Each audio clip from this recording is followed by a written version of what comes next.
It's not how it used to be. Life away, ruining everything. What I want from me. It's not how it used to be. Taking my life away, ruining everything.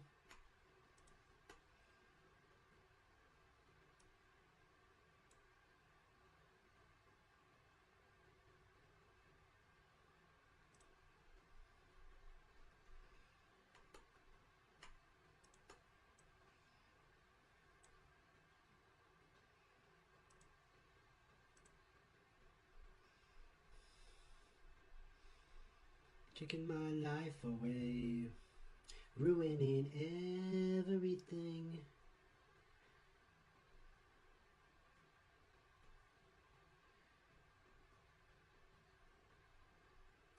Ruining everything. Sha la la la la la la. Sha la la la la la la.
Don't you forget what must come down.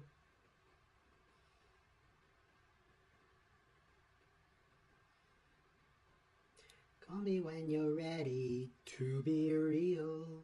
Black Madonna, hallelujah.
I'll be on in just a sec.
Sorry for cutting that off. Good to see you all.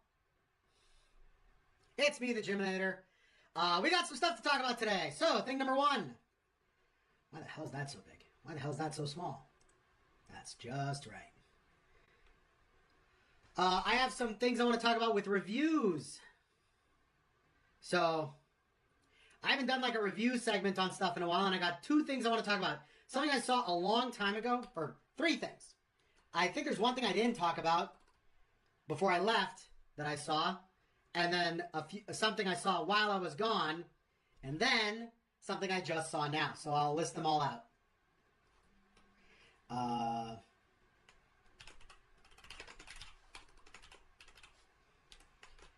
But we might do connections before that.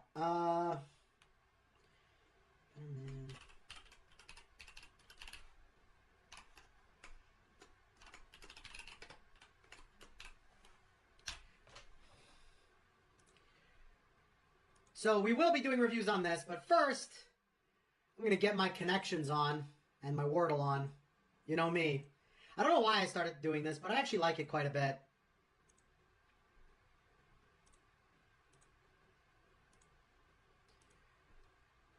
Let's do connections. We'll have some music in the background, obviously.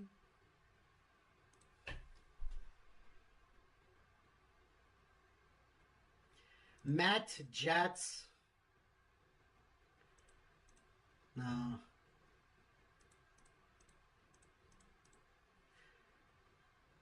Wait, maybe it's New York teams. The Mets, the Jets, or the Rangers. No. Walker, stroller, jogger.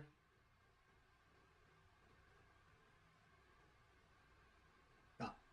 Is it blocking the words? Damn, it is. My bad. Let me get rid of those.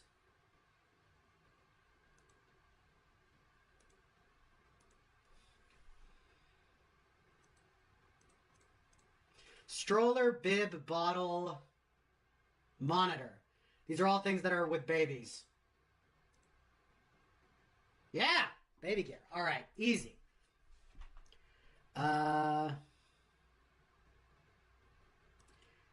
Jogger, walker.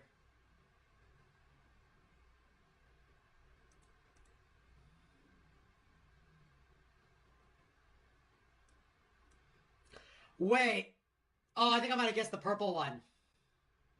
Capri Sun, Jetson, Gay Sun. Yeah, they're just trying to fuck with you.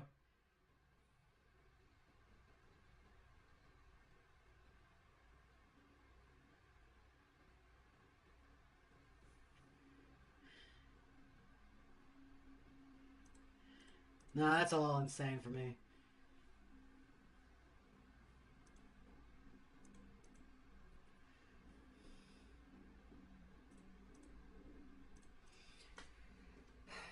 I'm gonna go on a limb and Google something.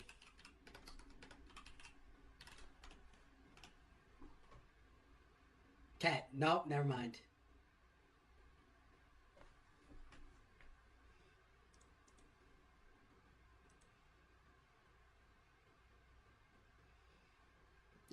You know what? Why not? We haven't messed up yet. Nope, not even one away. So, absolutely not. Jogger, walker.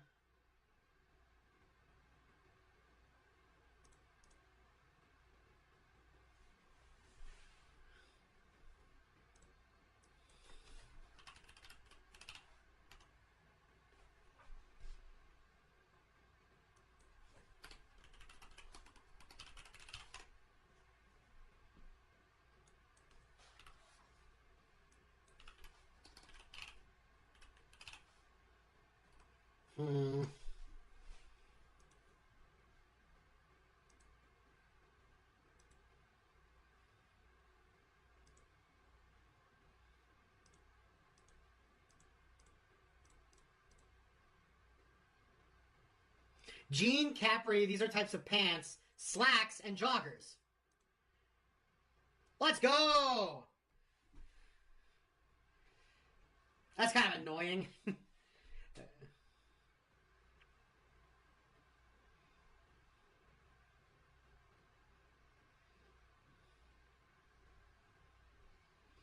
Other than all I've been trying to be, baby.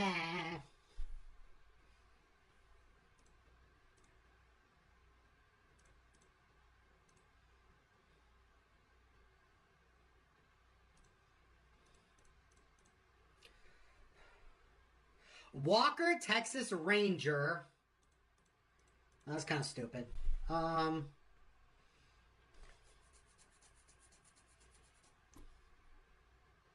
Jason, Jetson.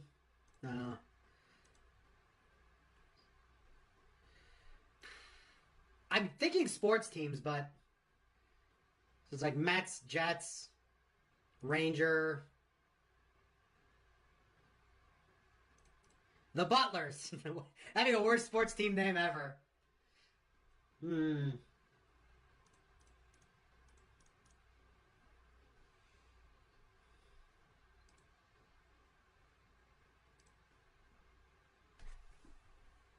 Oh, what I'm supposed to be. Butler.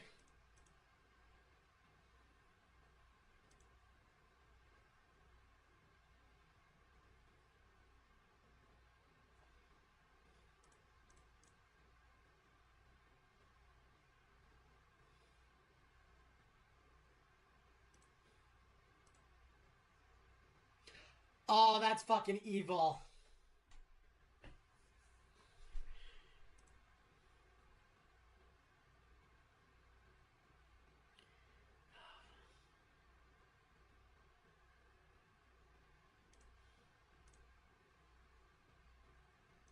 All right, so it's confirmed these three are connected.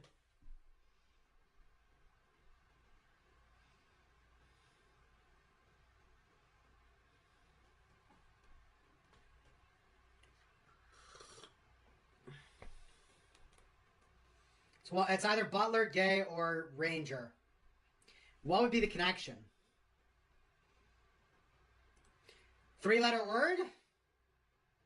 No. Oh, it was New York sports teams! Oh, fuck!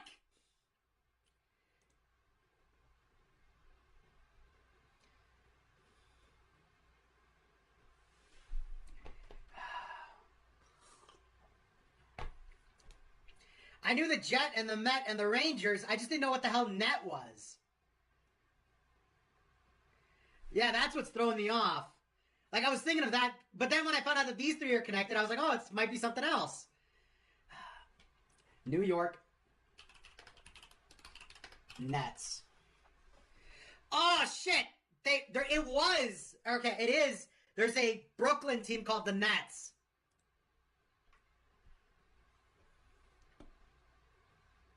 All right, let's go to Wordle. We're going to do our classic starting one.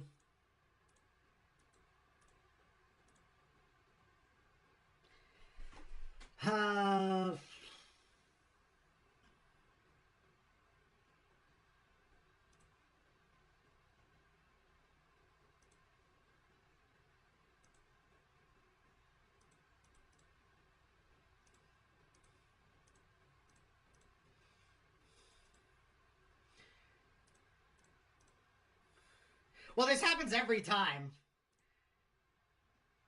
Hey, look at that. Spuds was actually pretty good.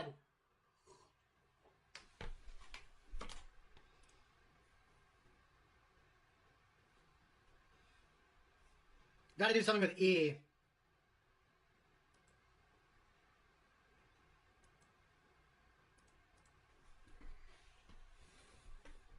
Study? Sure, we'll try that.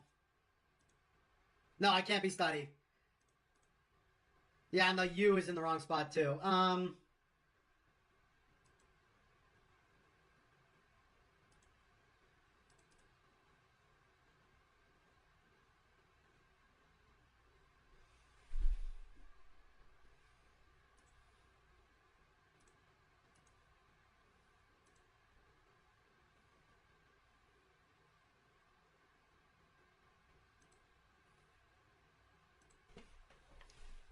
I want to knock E out somehow. It's probably SU. SU. Swede. This could be it. Oh, yeah, let's go, baby. I think that's my best performance yet. You see, I knew that U had to be here because nothing ends with U. And then I knew E had to be somewhere because E was the major vowel we didn't use yet. That's what I like about Daily is that it like knocks out like AI and then also Y. And then it's just finding where E is most of the time. It's like E and O and then you're basically done. I don't know if that's actually like strategic or not, but it makes sense to me. Okay. We got that done. We had some things to talk about. So I was going to do some reviews. Haven't done this in a while.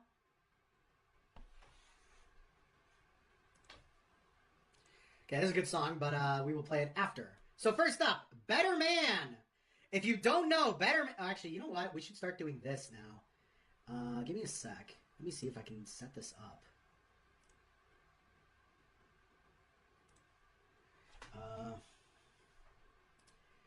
So, Better Man was probably like the most surprising movie I've ever seen, as in it is way better than I thought it would be.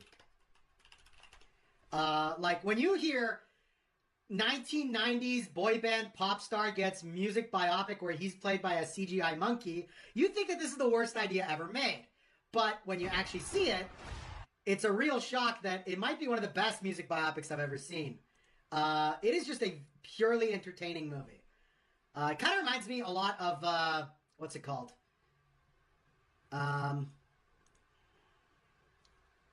It reminded me a lot of, whatchamacallit, of like Top Gun, Maverick, where it's just like, this movie is way more entertaining than I ever thought it could be, and I'm just happy it exists. So that's like high praise. Sorry, give me a sec, I need to readjust this browser window. Yeah, the CGI monkey thing was interesting, but I was surprised how well it worked. Top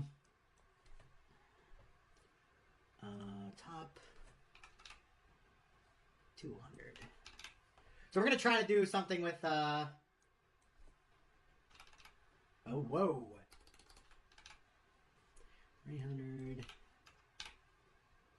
Okay, we're trying something a little weird with the stream today to do these reviews. So I'm going to have these like little browser windows just for the movies, or just for the trailers. So for this first review, we're talking Better Man, and I'm going to play the trailer in just a sec. Let me adjust the window.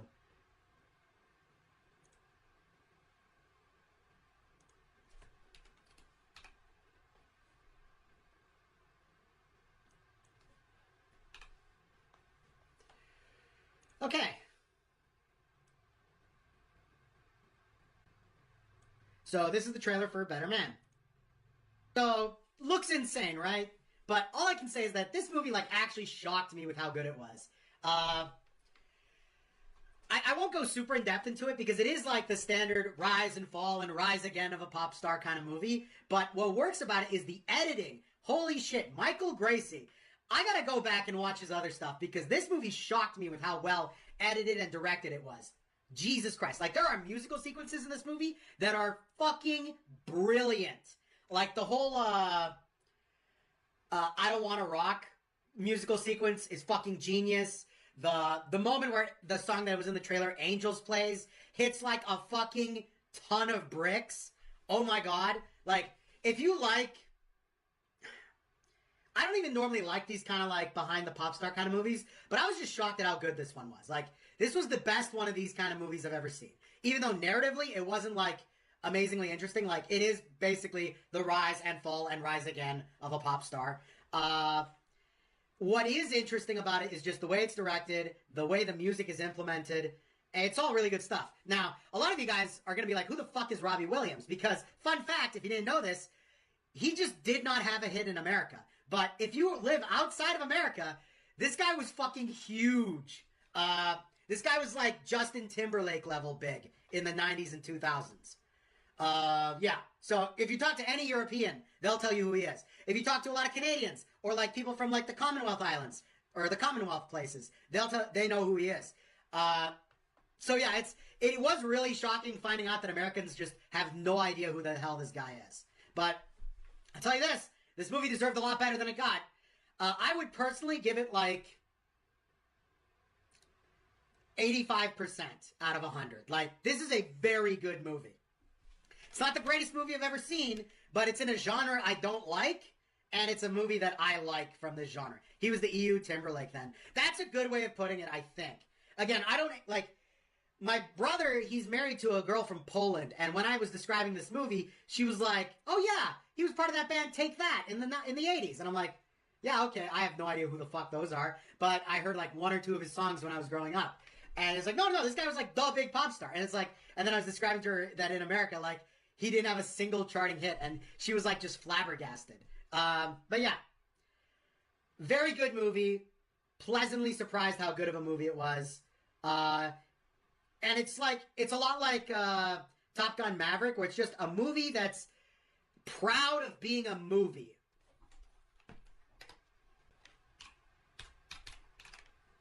This is a movie that loves being a movie. And it loves being a big Hollywood movie. Now, next up, we're going to talk about a movie that is not a big Hollywood movie in a lot of ways. But is a very strange little movie, but I'm very glad it exists. Don't let the now destroy the forever.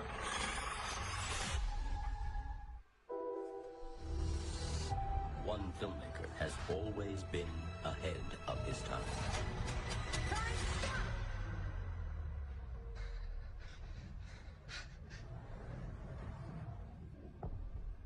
Go. Now, from visionary writer and director Francis Ford Coppola, comes an event nothing can prepare you for. Imagine today's society as a branch of civilization, about to reach a dead end. Is this way we're living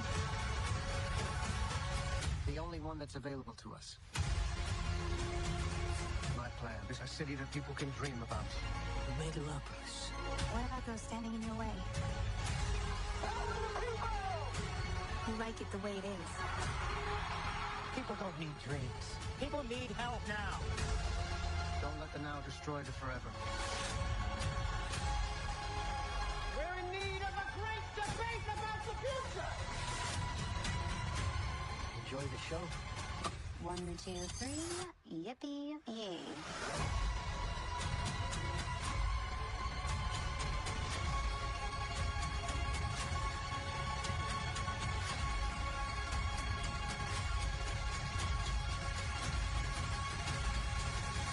There's still so much to accomplish, but is there time?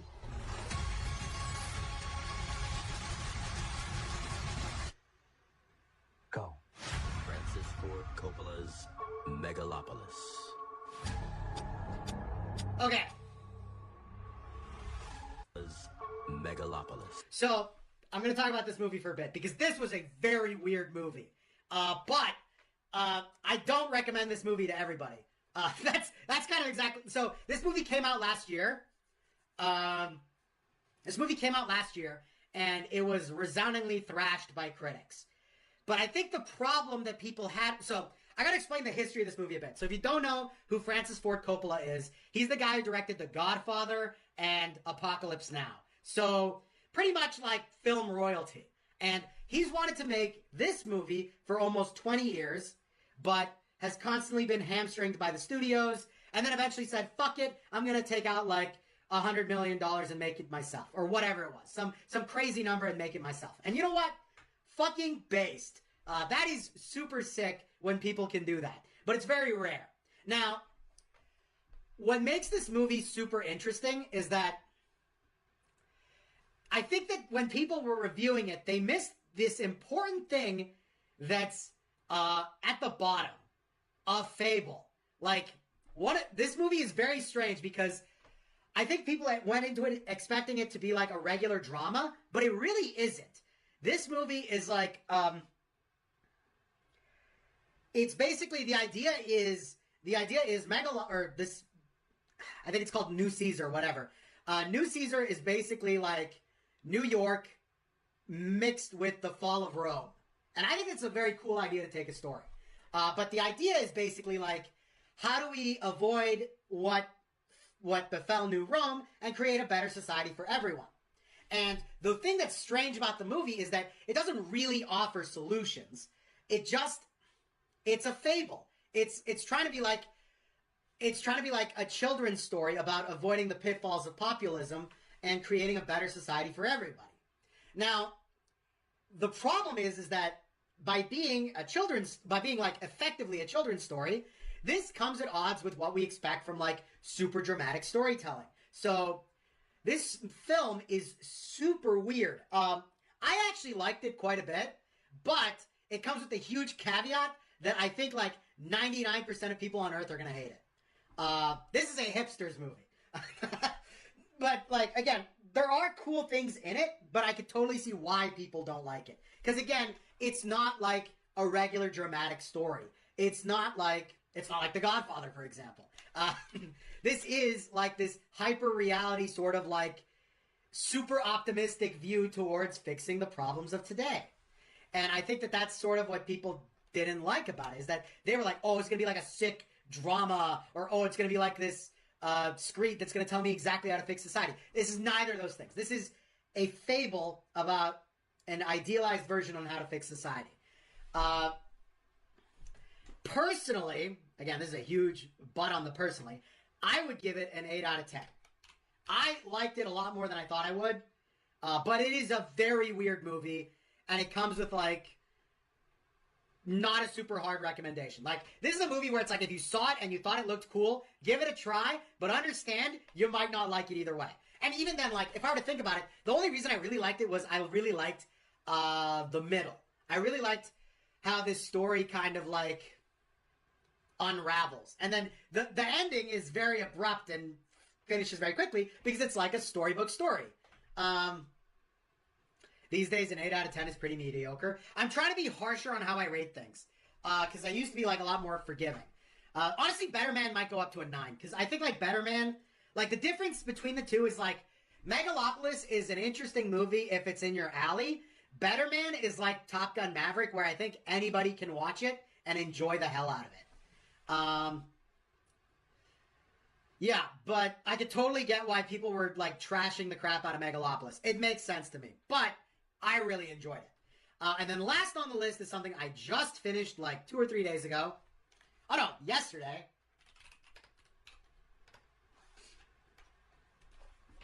And because it's a Star Wars thing, you know I got my spice.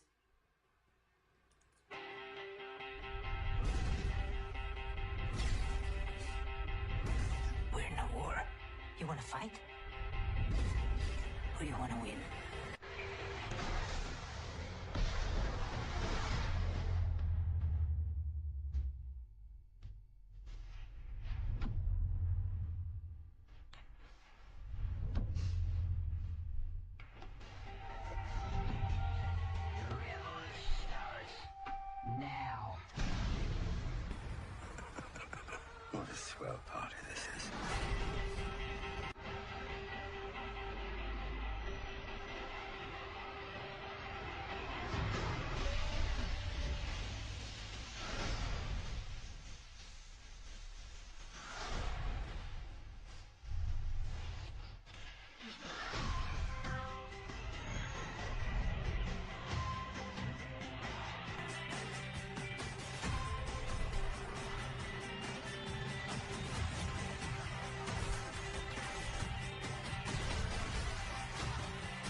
moment.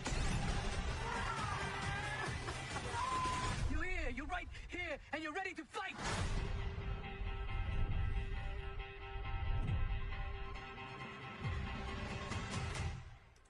Okay, so,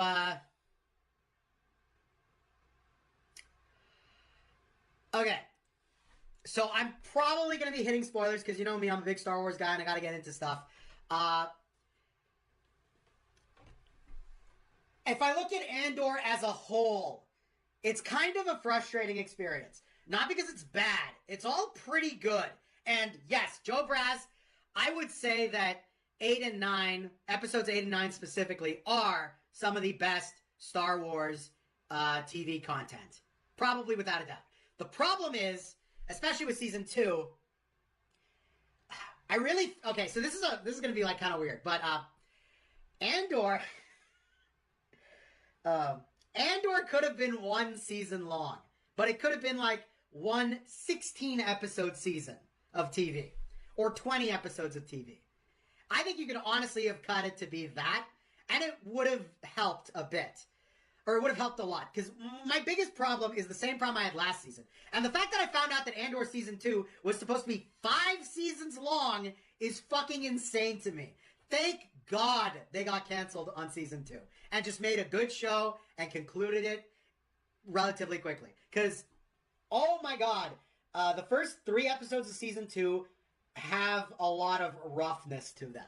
I will, like, so remember with Andor operates on 3-episode arcs. So it's like, you'll have 3 episodes cover a part of the story, 3 episodes are another story, 3 episodes are another story, and that's how those seasons work. I really liked this in Season 1, because I thought the first 3 episodes were rough, and then the heist episodes were pretty good, then the prison episodes were fucking incredible, and the finale episodes were alright. I have some hot takes about the finale episodes of Andor Season 1, which is mainly, this is kind of funny, my problem with the finale of Season 1 is that I thought the Empire didn't go hard enough. I thought that they were going to be just fucking massacring people. Well, prayers answered in Season 2. I will say, like,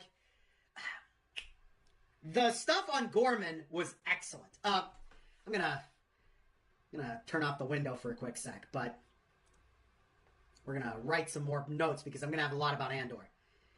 So the pros.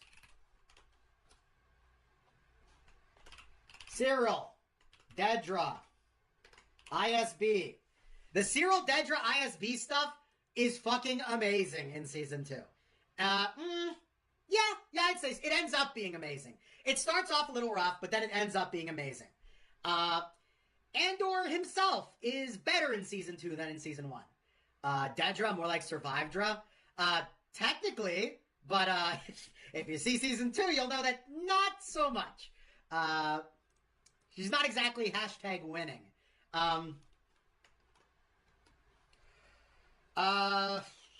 So, Cyril, Dedra, the ISB stuff, amazing. Because basically all the... Oh, actually, let me add this.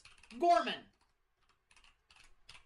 I like that they made fake France. They made Star Wars France. Technically, there's already been a Star Wars France, which is the Ryloth, or which is Ryloth and the Twi'leks. But Gorman is basically French partisans the country. And I really liked what they did. I like that they established that they have this culture around weaving. And that's why it's this, like, artist, like this... if you're, like, a clothing designer, this is, like, your rite of passage is to go to Gorman, is part of one of Cassian's cover identities. Like, there's cool stuff like that. And then they established the real reason that that the Empire wants the planet is this stuff called calcite for the Death Star. And what I really liked was that they show how they're, like, destroying the Gorman people. And they do it in, like, these insidiously clever ways. And I think the real pleasant surprise was that I thought this in Season 1, but I'm glad that they actually went all in on this. Cyril actually was just someone who believed in the Empire and thought that they were doing the right thing. And then when he discovers how he's been getting fucked over and doing something evil, he kind of snaps. And I think it's like a really well done moment. Like, this is all basically in Episode 8. And Episode 8 is like peak Andor. something rebellion is spontaneous. True. But despite all the praises I'm saying about this, there is stuff that I think was kind of a mess. Like, the first 3 episodes, really. Again, like, this is one of the things that's really weird to say, is, like, it really feels like Andor is a show that's planned to be shorter, but then artificially extended. And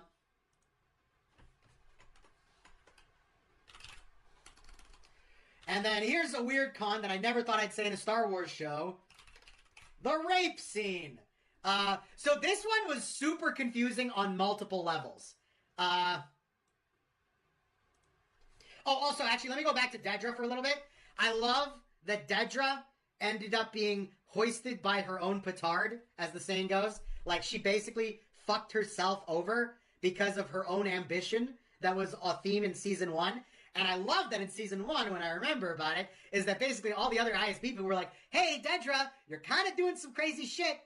Don't do this stupid shit. It's going to bite you in the ass. And she's like, no, fuck you. I'm going to be the best ISB ever. And it worked until it didn't.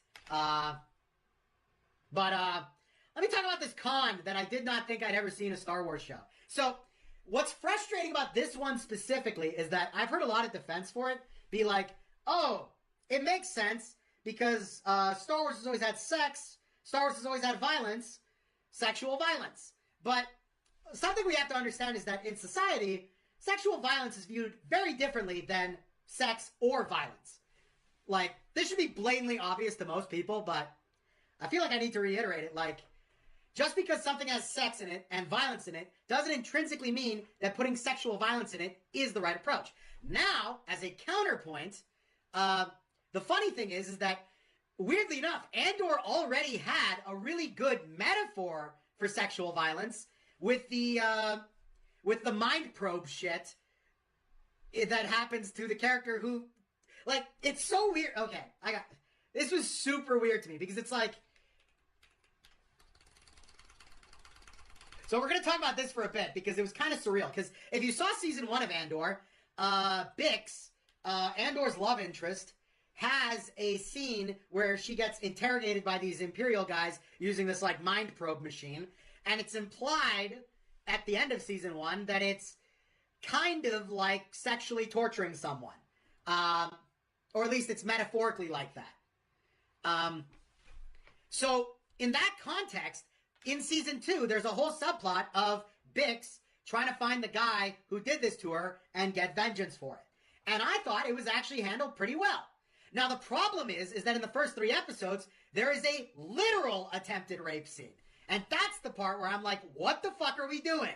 Because, again, I thought that the implied, like, similar to rape, but not actually rape, that occurs in Season 1 made a lot of sense and is an adult way of approaching it, but also doesn't, like, break the rules of Star Wars. I know this is things that people always get into arguments about. So, and what's weird about this scene in the first 3 episodes is that it's basically an Imperial officer who tries to rape Bix, and then Bix fights back and kills him. But this is such a weird moment because it's like, it's never really brought back up again. Like, okay, it is because she's, like, traumatized by it, but she was also before traumatized by the mind rape thing. So it's like, why would you even do this again to this character? Like, that's kind of the weird fucked up part, is like, Bix basically exists to get, like, in the last 3 episodes of Season 1 and the first 3 episodes of Season 2, Bix exists to get raped, basically, which is pretty fucked up.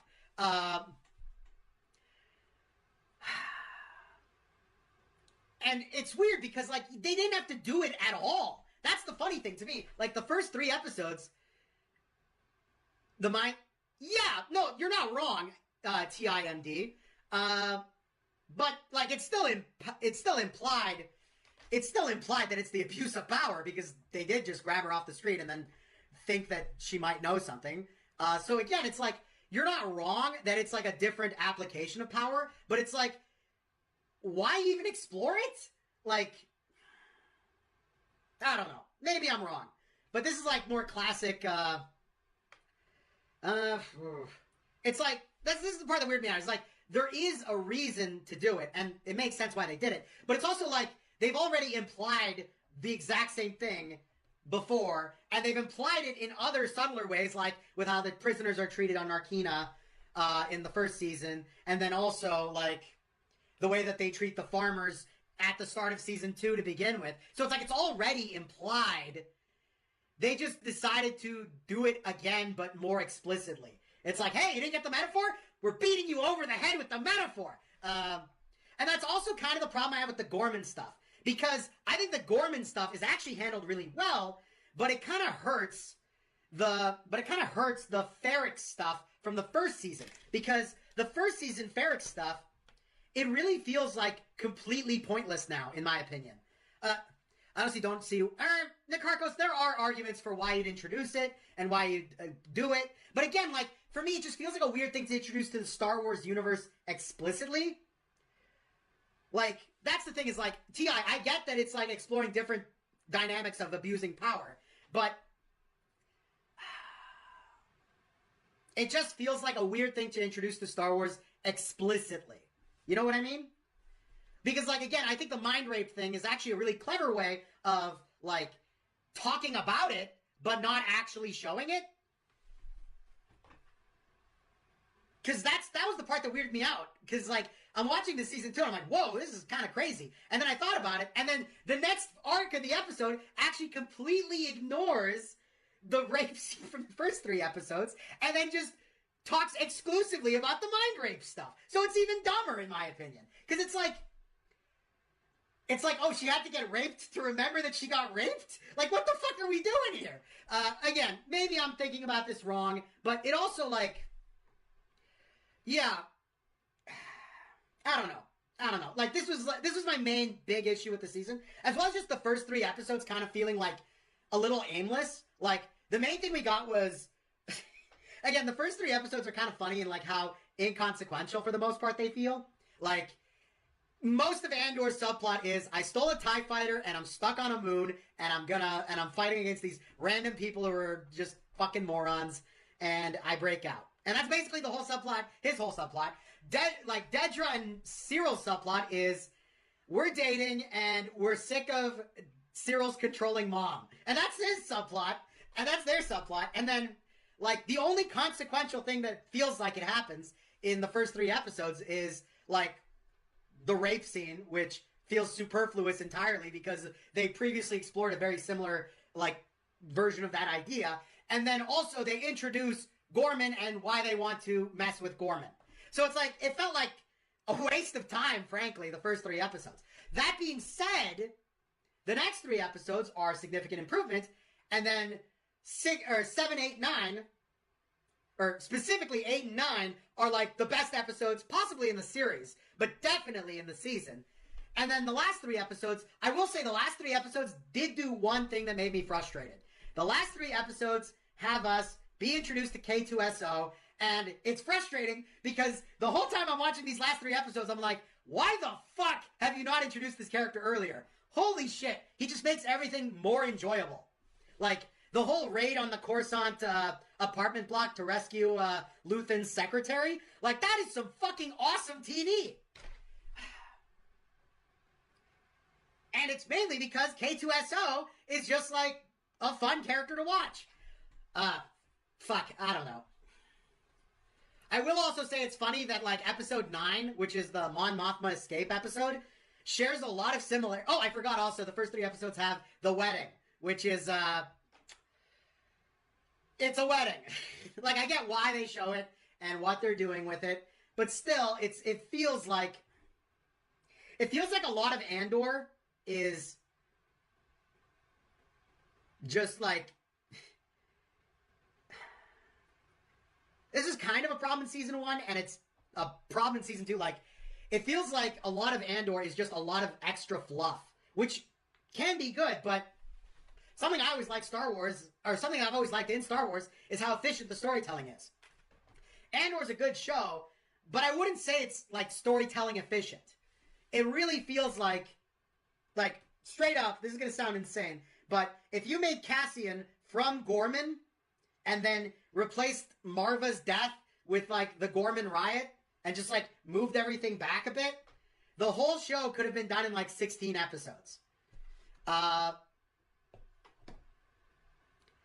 will also say, like, I really like that they brought back the guy from the prison. He was from the prison, right?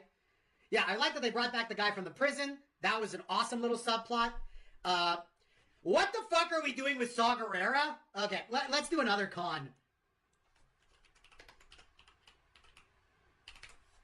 Saw Gerrera. I probably butchered the spelling. What the fuck are we doing with this character? Like, what is his point? His point is he's a crazy person. That's basically his entire narrative point, is he's crazy. And then in the show, his subplot is, actually, I'm crazy because I like huffing fuel. I like huffing diesel fuel. That's my subplot. It's explosive diesel fuel, and I like huffing it. Like, it was such a silly... Like, he does have a good speech, but that's also kind of another con I have with the show as a whole. Everything is a speech. Now, that's not intrinsically a bad thing, but it gets kind of annoying, where it's like, everything builds up to a speech. The only time I felt that this was justified was the Mon Mothma speech. And it's a great moment. Also, her breaking out is just a fucking awesome sequence. But it is kind of frustrating where it's like, everything builds up to character X explaining why you should morally believe Y. Oh, I'll actually say another pro. And this I'm actually glad they saved for season 2.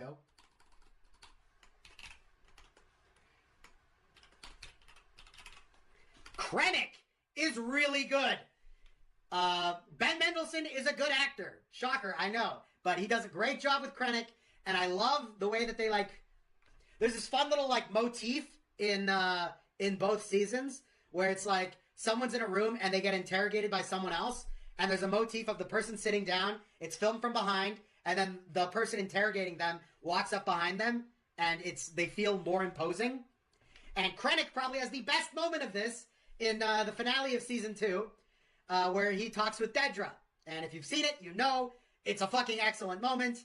And there's such a good line where it's like, you missed your calling. I'm not going to spoil it. But yeah, the poking at the top of the head, you missed your calling. Oh God, such a good moment. Like, Dedra is like the villain of the show, really. I will say, Cyril is like the surprise tragedy of the show. I feel really bad for Cyril as a character.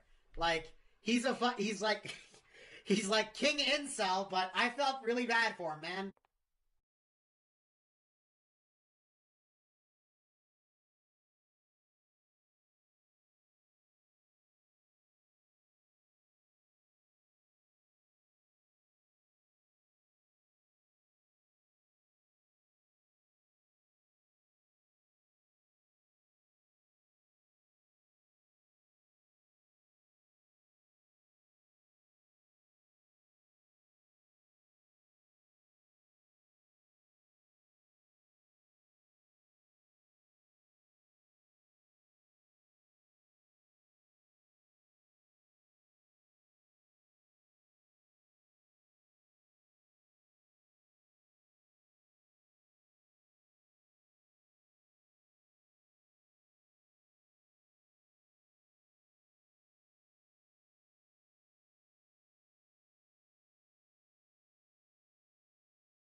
突然降り出すなんて。今日の降水確率は 80% だったか。慌てて出てきたから、傘も忘れたし。今日は俺の高校生活、5回目の始業式か。まさか、一人で登校することになるなんて。ずっと望んできたことのはずなのに、いざとなったら行きたくないなんて。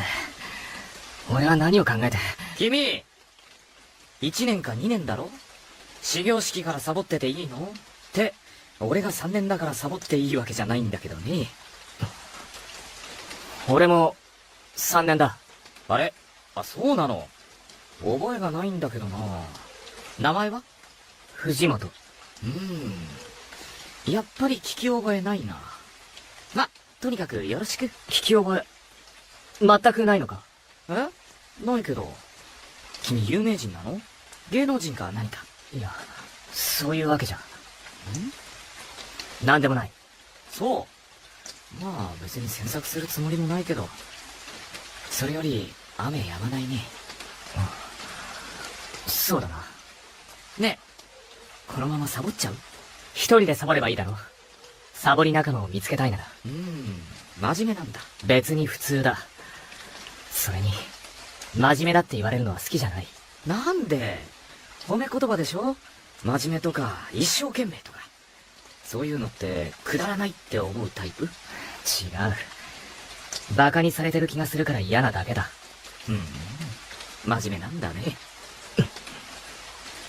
俺もサボろうと思ったけど、気が変わったよ。辻本だっけ？狭いけど入ってよ。藤本。ごめん。俺、あんまり人の名前覚えるの得意じゃないんだよね。下の名前は？四季。珍しい名前だね。どういう字書くの？で、そんな答えづらい変な名前なの？ナイトの騎士を逆にした感じだ。かっこいいね。すごくいい名前だと思うよ。俺は高一ね。よろしく。上の名前、秘密。なぜ？なんとなく。お前、変わってるな。俺のことも知らないなんて。だから、君は芸能人かなんか？いくら同学年だからって、全員の顔なんか覚えてられないよ。変なやつ。褒め言葉だ。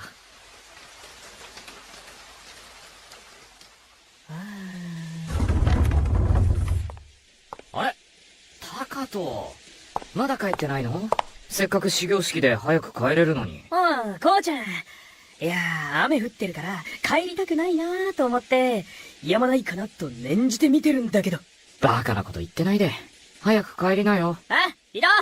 てか、どうでもいいけど、放課後の教室で一人佇んで桜の木見てるなんて、俺ってば、アンニュイな美少年っぽくね。そんな微妙な表情で目そらすなよ。ひでえよ、こうちゃん。どうたっぱー高人、なんで何もないところで急にこけてるの？痛い！頭痛い！注意力散漫すぎ。ほら、手貸して。悪い。どうも最近急に頭痛がするんだよな。なんで抱きしめんのよ。いやー、頭にコブができてないかと思って。それ以上バカになっちゃったら困るでしょ。こうちゃんひどい。お前絶対機嫌悪いだろ。はい。いえ、大丈夫だと。四季。いえ、なんでもありません。はい。わかりました。あれ？行っちゃったよ。電話してたけど、あいつなんでまだ学校にいんのよ。それより、放課後に男二人っきりで教室で抱き合ってたら、普通はなんて思うのかな？普通はってお前普通は俺誤解すんだろって、ちょっと待って、ナイトちゃん誤解だからもういないから。ナイトちゃん？式じゃなくて？話せってね。ナイトちゃんはあだ名だよ。珍しいな。噂嫌いのお前も、さすがにナイトちゃんのことは知ってるのか。いや、全然。朝たまたま会っただけだよ。あ、そういえば、変な反応してたな。有名人なの？こいち、少しは周りの噂とかにも気を配ってた方がいいと思うよ。って言っても、俺も詳しい話は知らないんだけどさ。あいつ、もう2回だか3回だか留年してんのよ。なんつったって、自分のいとこが登校する日しか学校に出てこないんだから、当然っちゃ当然なんだけど。よく話が理解できないんだけど。いやね、あいつにはいとこの女の子がいるんだけど、どうも体が弱いらしくて、あんまり登校してないのよ。で、なぜかナイトちゃんも、そのいとこが登校する日にしか学校に来ないって噂。てか、本当の話らしいけど。どうして？そんなの知るかよ。噂によると、あいつ両親がいなくて、いとこのおじさんに引き取られたらしいから、何か弱みでも握られてんじゃないのっていう話。そのおじとやらがすっごい娘に過保護なんだと。あ、こいちゃんどこ行くのよ？ああ、部活。音楽室でピアノ弾いてくる。自分から聞いてきたくせに、思いっきり地雷でやんの。あいつ、本当に噂話嫌いだよな。まあ、無理もないか。辛い目に遭ってきたもんな。さーて、俺はカイトのお見舞いでも行っちゃいますかね。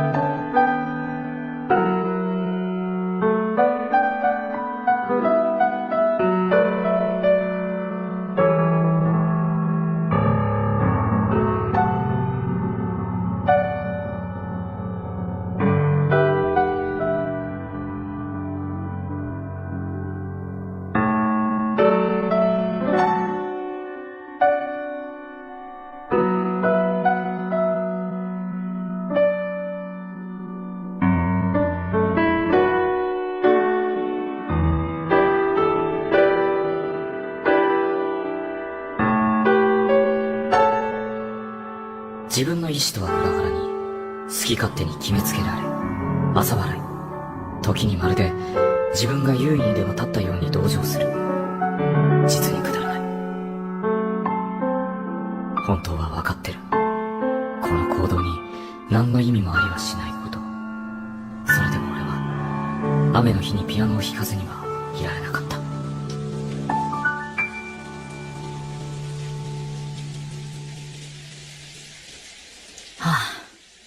綺麗な音だな。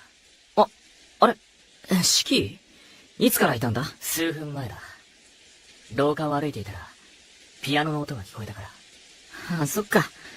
考え事してて気づかなかった。声かけてくれたらよかったのに。四季、ピアノ好きなの？なぜ？ちなみに、今俺が弾いてた曲は？ドビュッシーの月の光。当たり！ほら、やっぱり好きなんだね。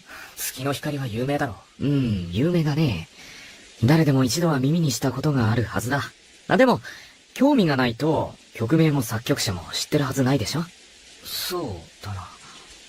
にしても、まだ帰ってなかったんだ。もう生徒はみんな帰っちゃったんじゃないの？お前は、部活の練習か？一応練習のつもりなんだけど、ほら、今日は雨降ってるでしょ？雨の日は部活やってないんだ。うちの部長、変に芸術家かぶれで、雨の日は音が曇るとか言ってるの。雨の日は音が曇る？そう。結構雨嫌いな人って多いだろ？なんかジメジメしてるし、意味なくやる気もなくなってきたり。そうなのか？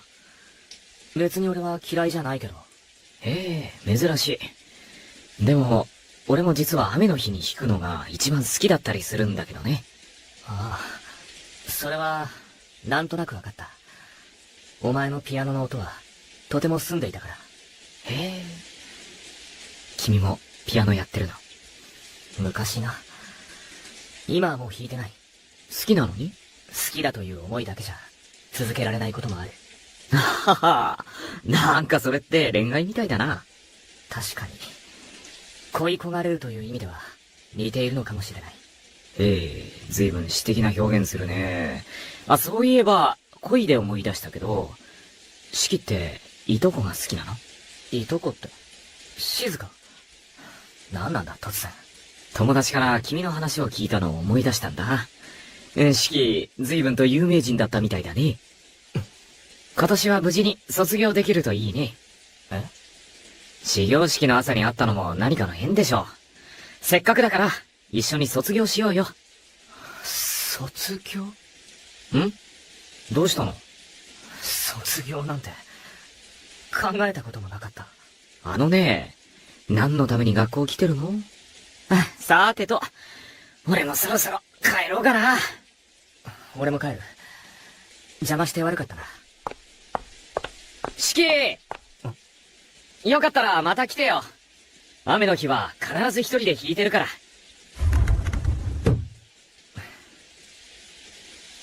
卒業か。そんなこと言われたの、初めてだ。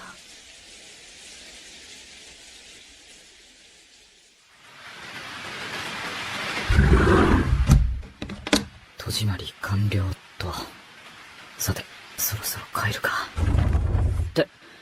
あれ、四季、今日も来てくれたんだ。今日はピアノは弾いてないのか？さっき少しだけね。俺はもう帰ろうと思ってたから。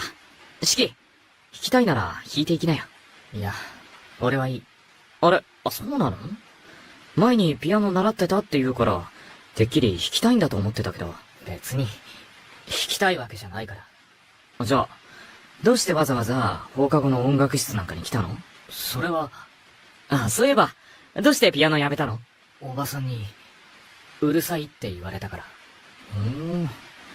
まあ、学生時代は養われてる身だから、いろいろあるよね。俺も母さんに、小型の電子ピアノを叩き壊されてやめた口だし。壊された？そうだ。じゃ、俺の家に来るといいよ。音楽室は弾きたい時に弾けないけど、俺の家なら弾きたい時に弾けるし。遠慮する。あれ？もしかして門限とかある？別にない。けど、そんな、困った顔されても俺も困るんですけど、別に嫌って言うなら無理には。別に、嫌なわけじゃ。遠慮してるの？俺、一人暮らしだから気にしなくていいよ。そうじゃない。ただ、一度弾いてしまったら、また弾きたくなるだろう。そうしたら俺はどうすればいいんだ。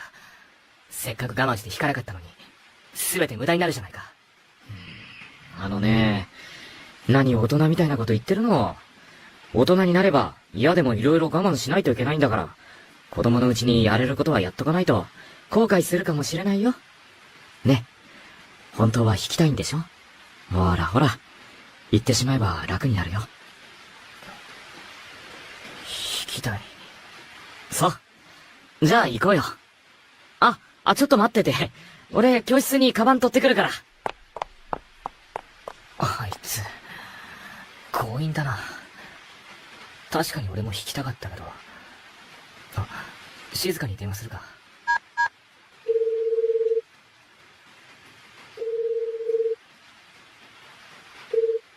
シキ？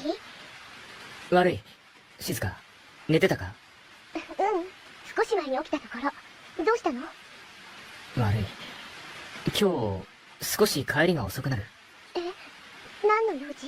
結構休んでたから、授業に全然ついていけなくて。担任にいろいろ聞こうと。でも、シキちゃんとなんでもない。気をつけて帰ってきてね。ありがとう。静かに、初めて嘘ついたな。でも、あいつは友達いないから、友達の家に遊びに行くなんて言えないし。四季！どうしたんだ？ぼーっとして。ほら、カバン取ってきたから、一緒に帰ろう。ああ。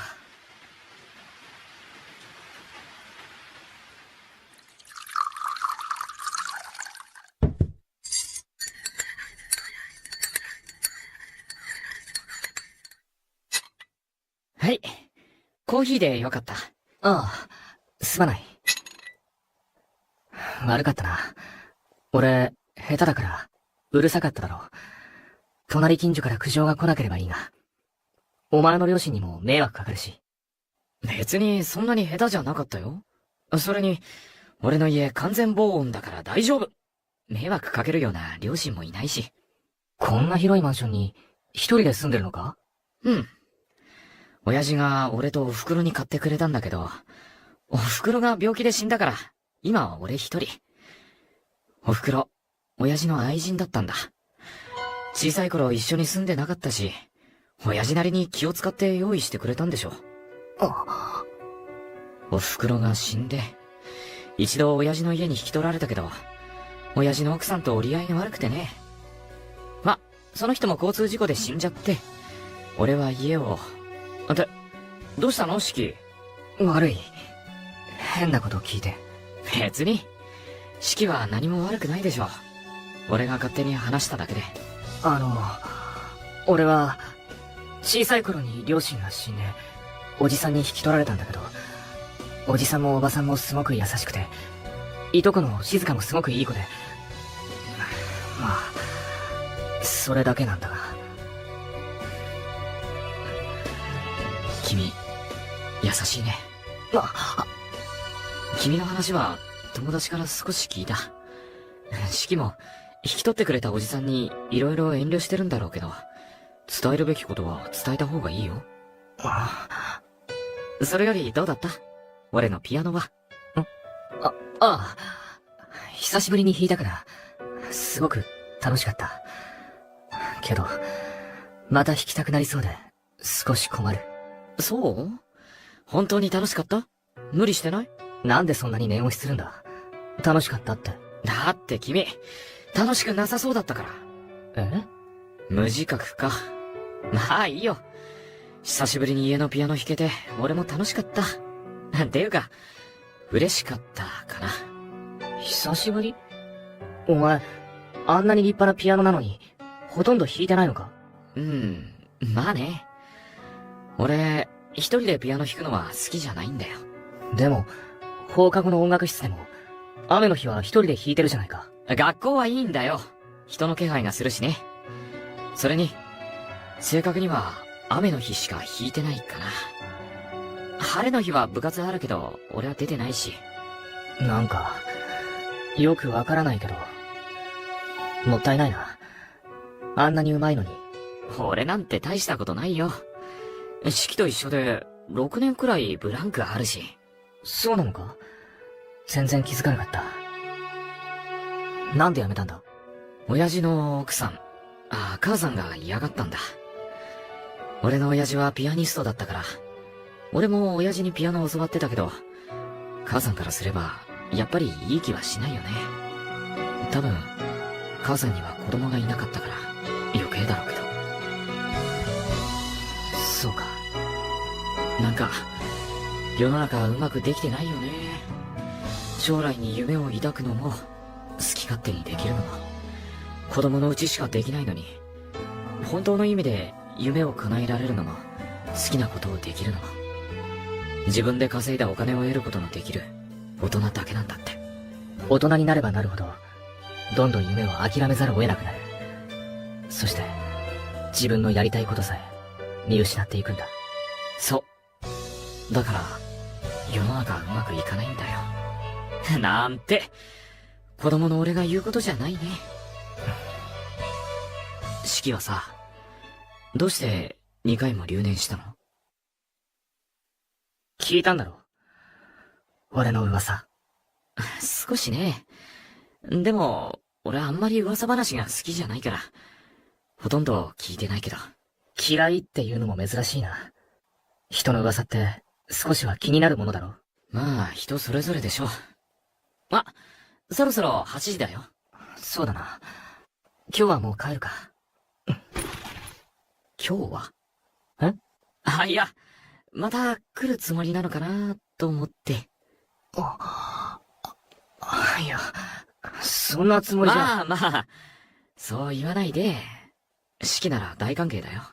また引きにおいで。大歓迎？本当だよ。まだ少ししか話してないけど、俺と四季って似てるよ。テンポも合うから話しやすいし。似てるとは思えないが。まあ、俺が気が合えばそれでいいんだけど。それに、ちゃんと楽しんでるって再確認したしね。いえいえ、こっちの話。じゃ、また明日ね。また明日？うん。そうだな。また、明日。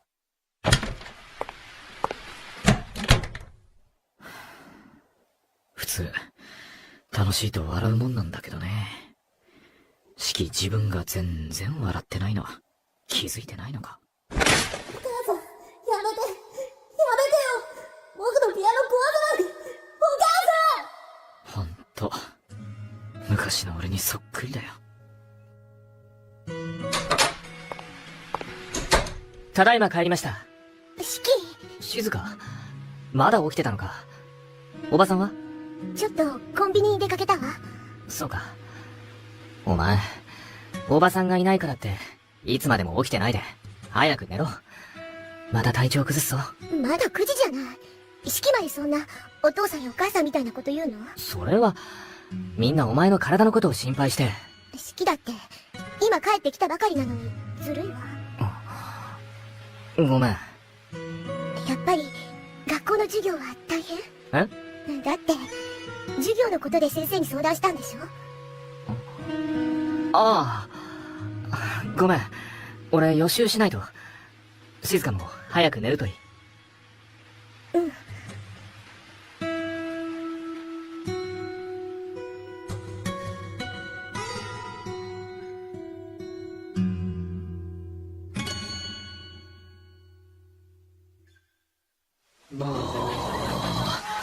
そうだよ。なんかまったくやる気が起きねえ。父ちゃん、昼休みなんだから、本ばっか読んでないで構ってよ。ほんと。雨の日ってなんで気分は憂鬱なんだろうね。何適当に返事してんだよ。雨の日に危機としてピアノ弾いてるお前に言われたくないね。絡まないの。なんか機嫌悪いね。また、あの病弱な弟くんと喧嘩したの？なぜそれを。父ちゃん、もしかしてエスパー？タカトが機嫌悪いのって、弟のカイトと喧嘩した時だけでしょ。っていうか、君たち兄弟の喧嘩話聞くと、ただの血は喧嘩に聞こえるんだけど。血はってなんだよ、挨拶かよ、意味わかんないよ。てか、父ちゃん、機嫌悪すぎ。そう。別に普通だけど。それにしてもちょっと羨ましいわ。俺にも兄弟がいたら、少しは変わってたかもしれないから。はじめまして、新しいお母さん。僕、ママが死んだばかりで、とっても悲しいけど。でも、お母さんは、お父さんとの間に子供ができなかったから、きっと喜んでくれるって親戚の人たちが言ってたよ。だから、お母さんに嫌われないように、頑張るね。父ちゃん。光一あ？ぼーっとして、大丈夫かよ。ナイトちゃんが呼んでるぞ。俺、四季、どうしたの？借りてた CD、返そうかと思って。ああ、よかったでしょう。あ、俺今日も音楽室行くから、四季もおいでよ。気が向いたら。それじゃ。バイバーイ。母ちゃん、相変わらず、雨の日にしかピアノ弾いてないんだ。音楽室ではね。最近は晴れた日は家で弾いてるよ。四季と一緒に。うっそ、マジで？うん。って、なんでそんなに驚いてるの？信じらんねえ。ああ、ずいぶん嫌そうだね。いやいや、嫌なんじゃなくて、びっくりしてんだよ。でも、いい傾向だな。最近妙に仲がいいとは思ってたけど。まあ、なんか気になるんだよね。俺と似てるからかな。おぉ、態度は柔らかいくせに実は周りに無関心な光一さんの言葉だとは思えませんが。仕方ないでしょ。めんどくさいことが嫌いなんだから。まあ、あとは笑ってくれると嬉しいんだけどね。俺はいつもこれでもかってくらいに笑顔だな。うざ。誰が君の話したよ。四季だよ、四季。不愛想だけど基本的に素直だから、思ったことは口にしてくれるくせに、すごく楽しい。てか無表情で言うの。楽しいんなら笑えばいいのに。確かに変だな。でしょ？ああ。珍しい。こうちゃんが他人に関心持つなんてさ、本当に気になってるんだ。しかも、笑顔が見たい、なんて。何恋する乙女みたいなこと言ってんのよ。乙女？乙女。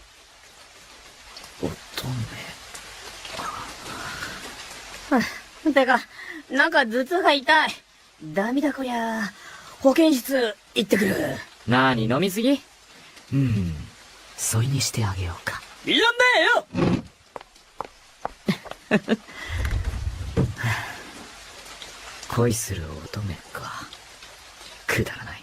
僕のママは、愛人って泥棒猫なんだって、親戚の人が言ってた。お母さんは繊細なのに、お父さんに裏切られたから、寂しくて、かわいそうなんだって。でも、大丈夫だよ。僕が新しいお母さんが寂しくないように、お父さんに教えてもらったピアノをたくさん弾いてあげる。お母さん、どうしたの？なんでそんな怖い顔してるの？恋愛なんて、疲れるだけなのに。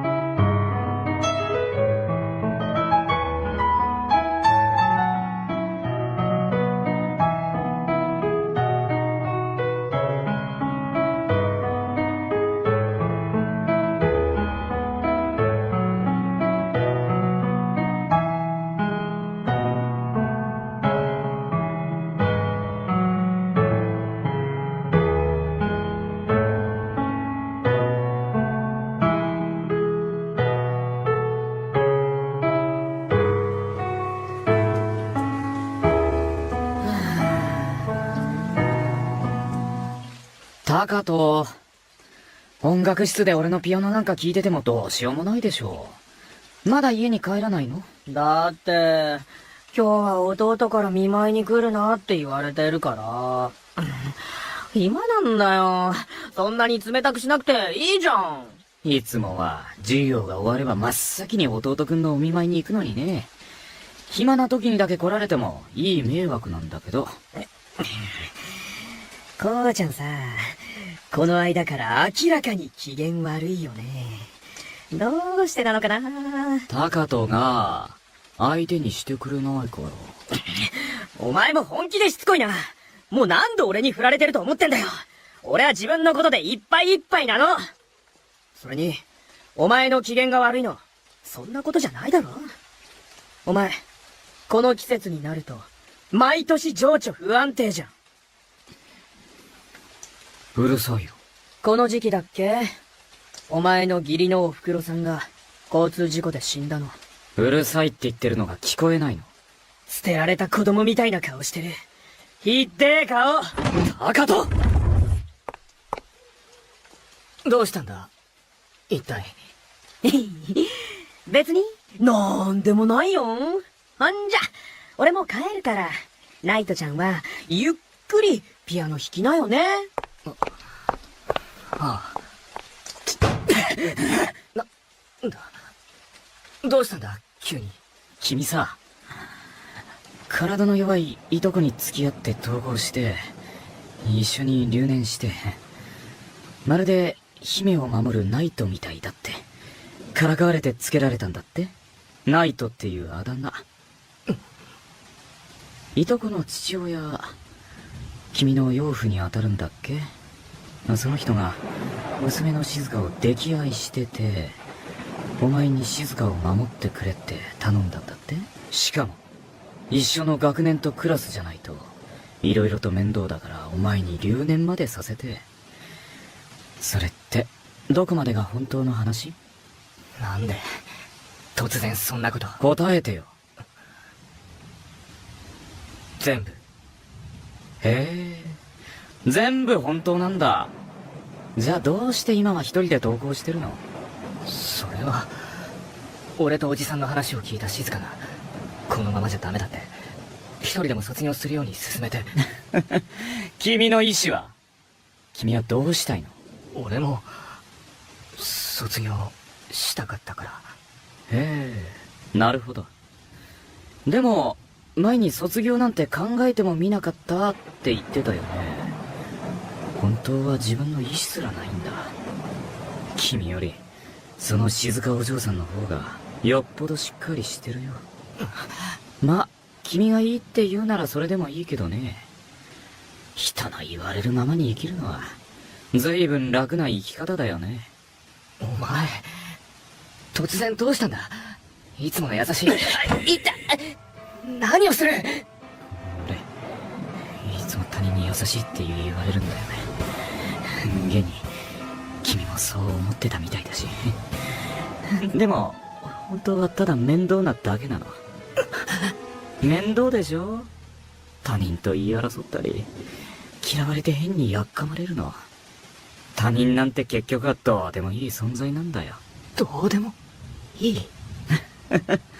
何傷ついた顔してるの？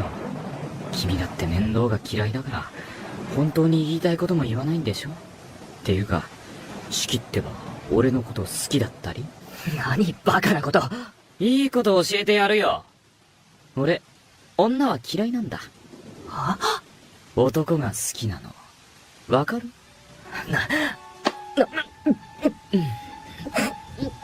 やだ！腹、や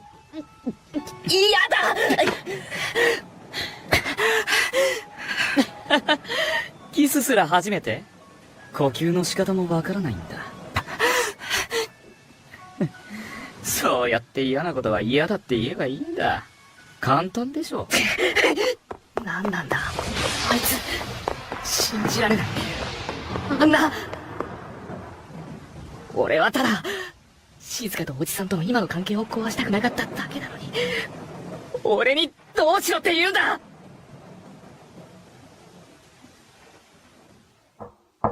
え、四季、入ってもいい？どうぞ。四季、体調悪いの？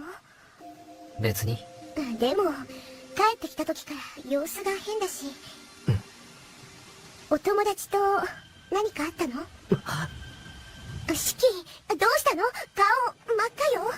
俺、友達がいるなんて一言も。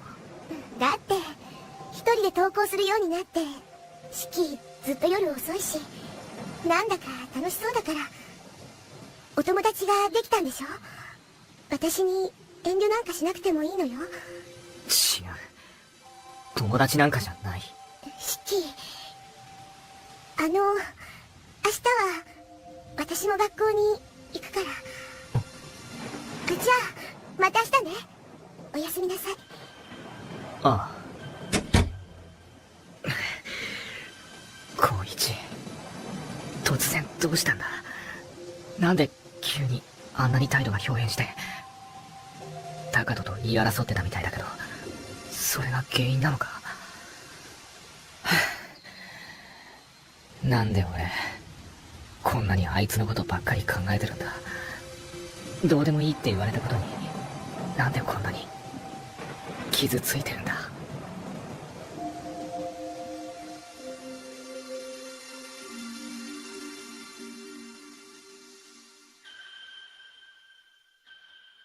俺って、最低。やっぱり情緒不安定なのかな。四季にあんなことするつもりなかったのに。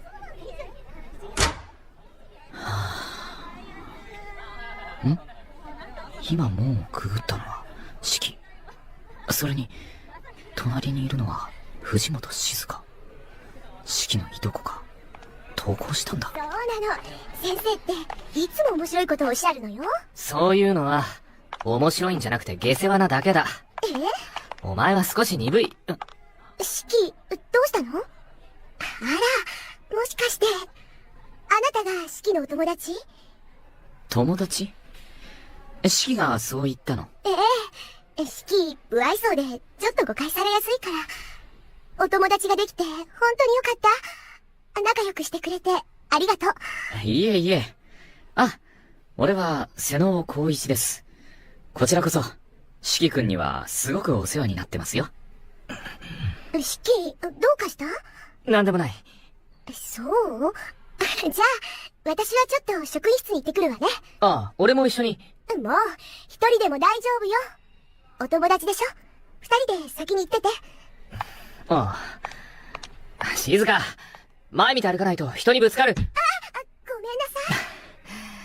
きちんと前見て歩かないからだ。式ったら、笑わなくてもいいのに。あいつ、ふらふらしてるけど、大丈夫か？初めて、笑った。何か言ったか？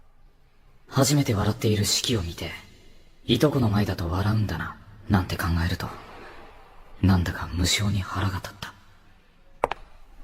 ああ、待って！何？なんでもない。校庭、場所取れてよかったわね。はい、式、お弁当。わざわざ静かが作ってくれなくてもよかったのに。もう、こういう時は、遠慮したら女の子に失礼でしょ？悪い。あ、そうだ。そういえば、さっき会った式のお友達、どうやって知り合ったの？式、学校の人たち、あんまり好きじゃなかったのに。ああ、あいつがピアノを弾いてる時に、たまたま通りかかって。ピアノ？そういえば、式ってずいぶん昔にピアノを弾いていたわよね。確か、お母様がピアニスト志望だったけれど、結局夢が叶わなくて。それで、僕が母さんの代わりにピアニストになるんだって、すごく練習してたわ。よく覚えてるな。そんな昔の話。ええ、ちゃんと覚えてるわ。だって、式のピアノ大好きだったもの。私、小さい頃から病気しがちだったから、家にいる時は退屈でしょうがなかったの。でも、式が一緒に暮らすようになって、私の暇な時にはピアノを聴かせてくれて、式、本当に楽しそうにピアノを弾くから、私まで楽しくなっちゃって。お母さんの言うことを聞かずに、よく二人で夜更かしを。式、もしかしてピアノ、お母さんに無理やりやめさせられたの？式って昔からそうね。いつも遠慮してるの。お母さんにも、お父さんにも、私にも。ねえ、式。私、お父さんに頼まれて、あなたが私と一緒に留年してるって聞いて、すごく悲しかった。でも、あなたのためなんて言いながら、本当はお父さんに対する嫉妬が少しだけあったんだ。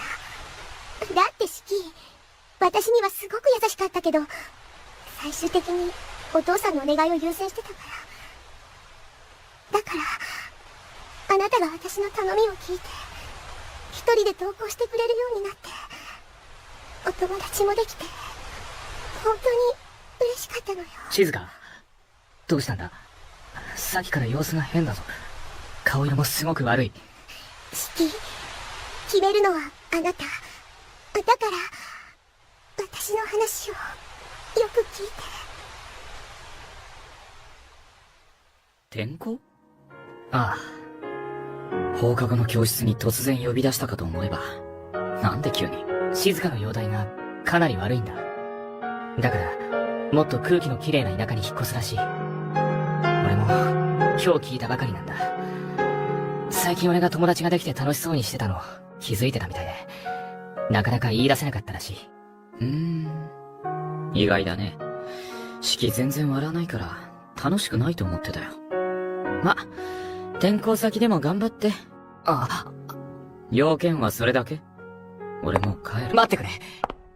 一つだけ、お願いがあるんだ。何？最後に、お前のピアノが聴きたい。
別れの曲か。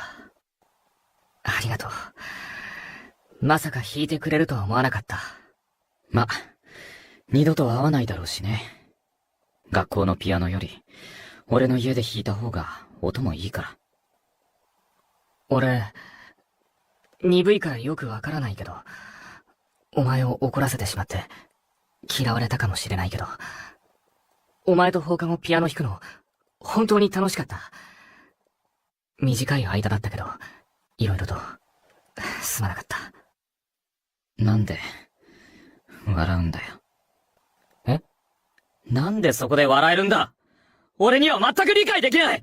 なんで、急に怒って、何して。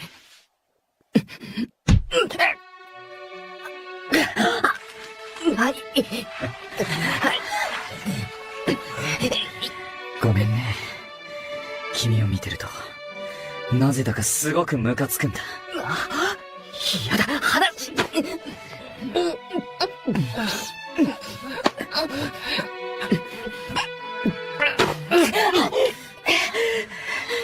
キスするときは、鼻で息するんだよ、シキ。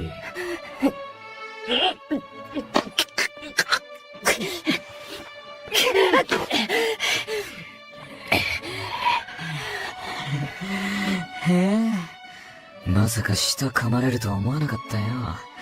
なかなかやるね、シキ。でも、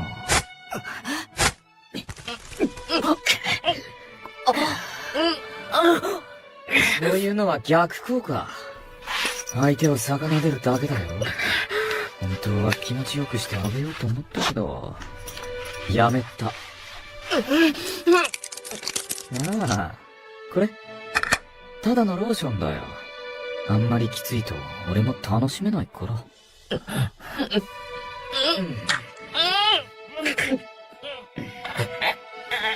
はいはい。まずは2本ね。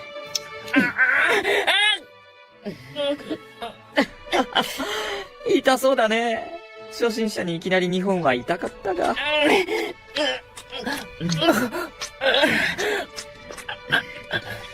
でもごめんね。君を楽しませるつもりはないんだ。痛い。やめろ。ティッシュ吐き出しちゃった。そんなに痛い？決まってる。まあ血も出ちゃってるしね。本当に。やめ。あ、今いい声だった。いいとこに当たっちゃった？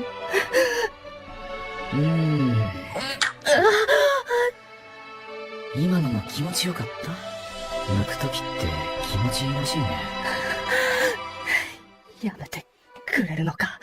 俺、相手が苦しんでるのってあんまり好きじゃないみたい。そうか。だから路線変更。ちゃんと気持ちよくしてあげる。それに、シキだって無理やりやられて気持ちよくなっちゃう方が恥ずかしいよね。何？やめろ。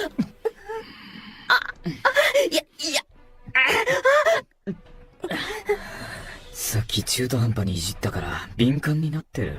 ん？気持ちいいでしょ？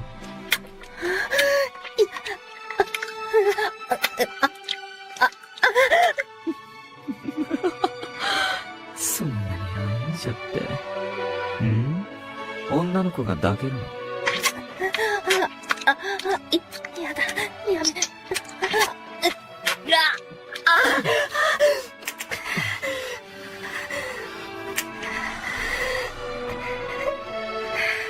わあ、ずいぶん早いね、シキ。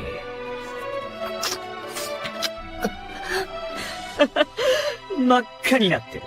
かわいいね。俺、感度のいい子は好きだよ。やめ。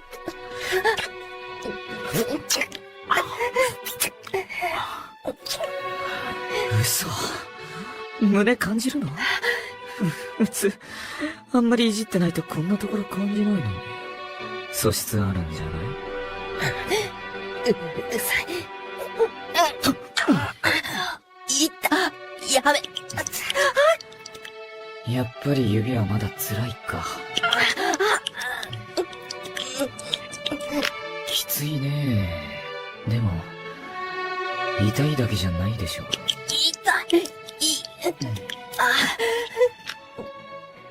やっぱり、抵抗らしいことはほとんどしないんだね、四季。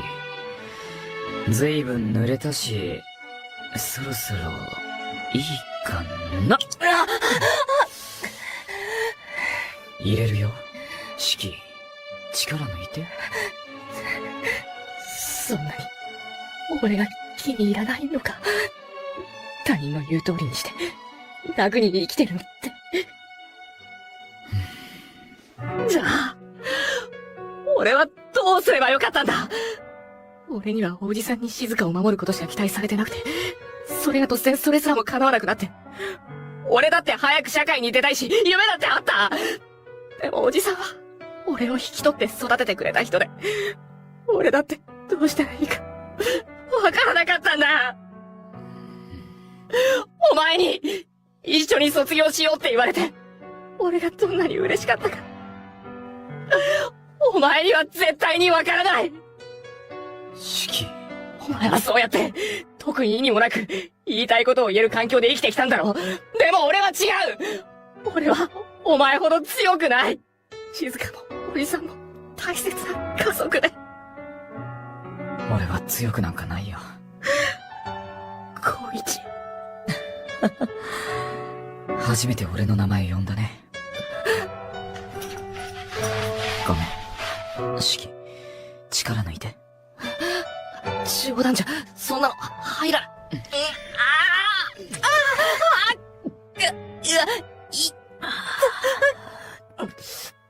きつい。四季、力抜いて。そんなの、無理。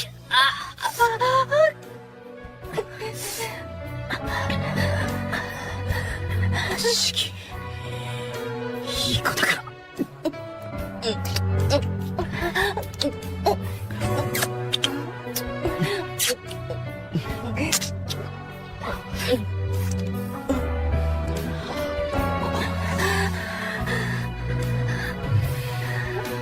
落ち着いた。泣かせちゃったね。ごめん。俺最低だ。お前のためとか言いながら、ほんと、どうしようもない。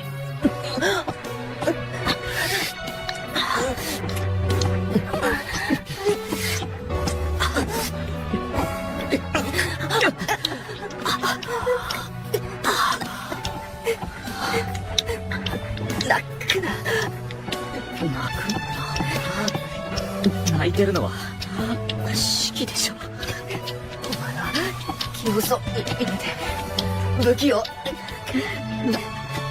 何言って泣いてる時に涙が出ると限らないだろ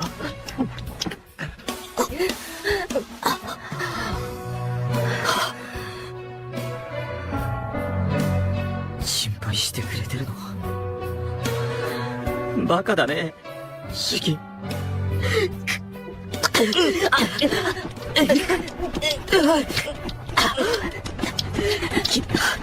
そうやって感情を押し殺して生きてきたんだ。でも俺は涙を流して泣くほど強くないんだ。君は俺なんかよりずっと強く。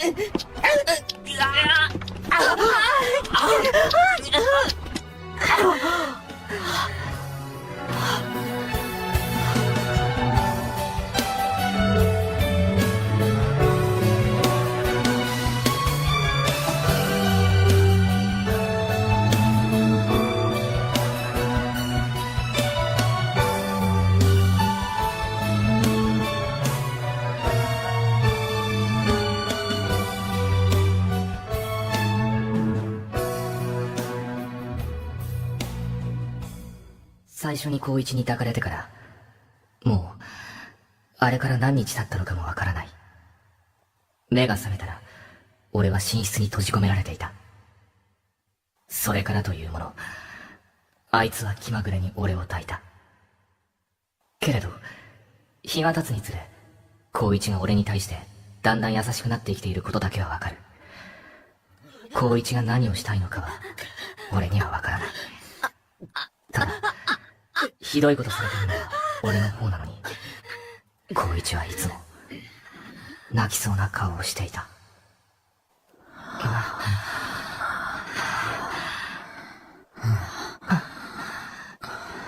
四季、大丈夫？辛くない？なんで、そんなに優しくするんだ。四季、お前が何を考えているか、さっぱりわからない。優しかったと思えば突然冷たくなって、かと思えばこんなこと。なのに、お前はまた優しい素振りをする。お前の気持ちも意図も、全くわからない。四季、ありがとう。お前がそう言ってくれたから、決心がついた。何言って。四季、ついてきてほしいところがあるんだ。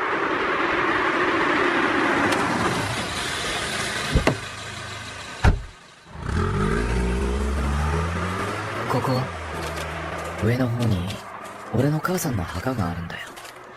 母さんって言っても、親父の奥さんの方なんだけど。今日が命日なんだ。そうか。前に、話しただろ。母さん交通事故で死んだって。あの人の葬儀の日は、雨が降ってた。参列者もほとんどいなくて。俺が雨の日にしかピアノを弾かなかったのは、あの人への、せめてもの鼻向けだよ。あの人は、親父に教わった俺のピアノは嫌いだったけど、親父のピアノは好きだったから。それくらいはしないと。あの人は、俺が殺したようなものだから。俺は小さかったから、正直、愛人がどうとか、制裁がどうとか、よく分かってなかった。だから、子供ゆえの残酷さで、あの人をたくさん傷つけて、心の弱い人だったから、勝手に自己完結して、俺の見ているところで、自分から車の前に飛び出したんだ。ほんと、この時期はダメだな。母さんの命日が近づくにつれ、俺は毎年情緒不安定になる。光一、お前、高人から、少しひどいこと言われたんだ。あいつなりに喝を入れてくれたつもりだったみたいだけど、それが決定打だったかな。あいつも、お前に謝ってたよ。許してほしいなんて言わない。二度と、俺の前に姿を見せなくていい。ひどいことして、ごめん。なんでそんな、勝手なことを言ってるんだ。謝れば済むとでも思ってるのか。冗談じゃない。俺が、どんな思いで。うん。ごめんね。好きになって。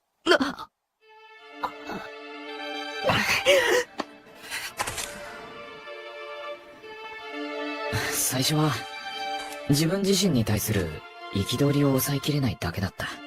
でも、落ち着いて考えると、あれだけひどいことをしたんだ。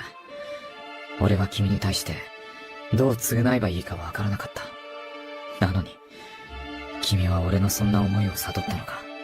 何も言わなかったよね。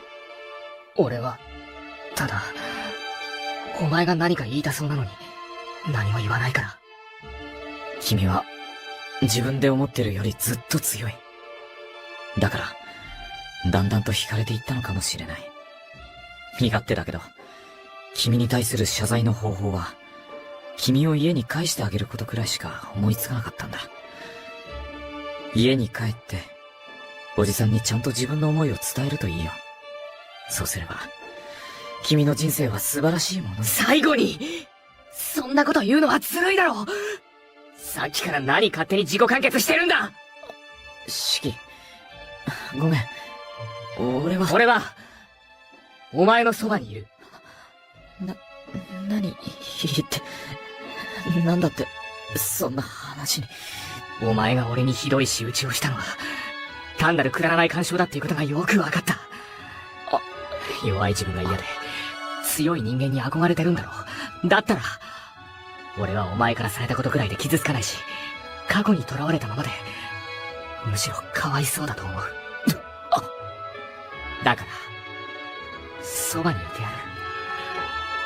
俺がそばにいて、自分がどれだけ弱いか、痛感するといい。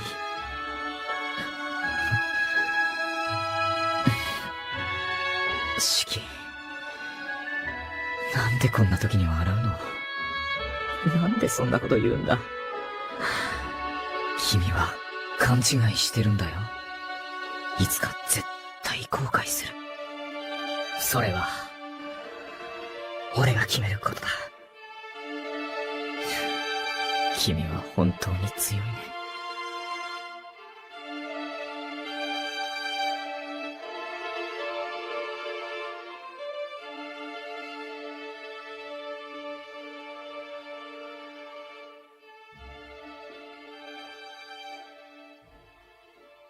あれから家に戻って、俺は初めて、養父に転校したくないと申してた。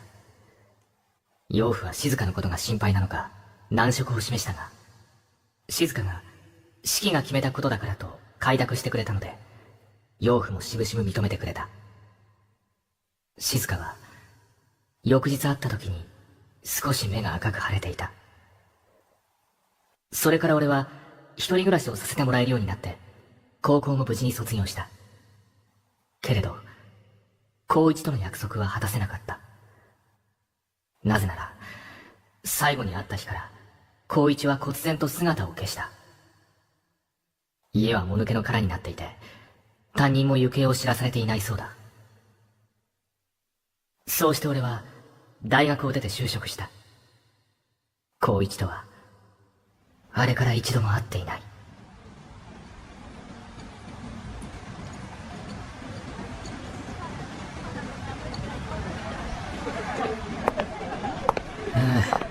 まさか俺が普通に就職するとは思わなかった。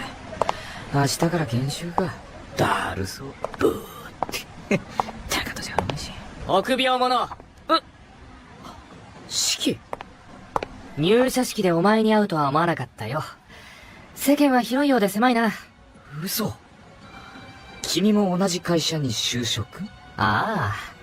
お互い大変だとは思うけど、よろしく頼む。信じられない。何が？なんか式笑ってるし、社交的だし。あれから、どうしてたんだ？思い切って渡米してみたんだ。楽しかったよ、すごくね。いい勉強になったし。はあ、お前は気楽でいいな。俺なんか色々大変だったっていうのに。なんか、ずいぶん性格が変わっちゃったみたいだね。お前は好きだって言うから。ん？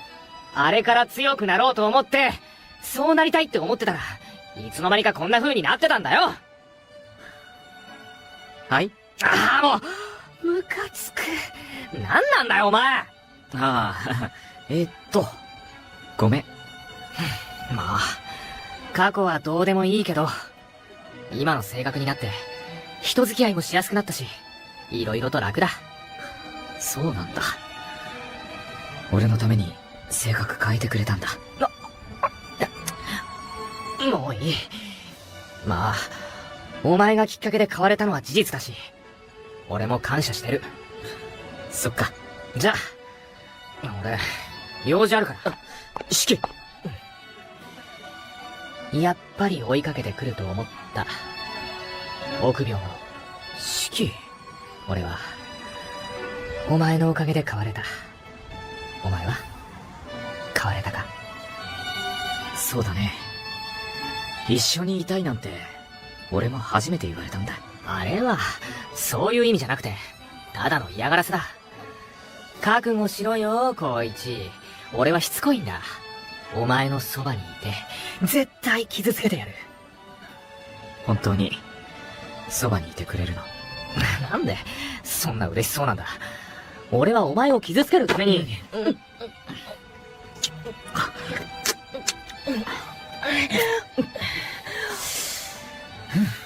俺も四季を見習って強くなるよ。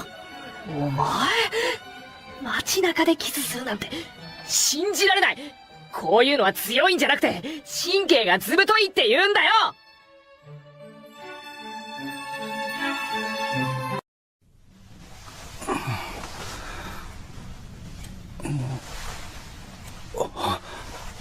えなつさん。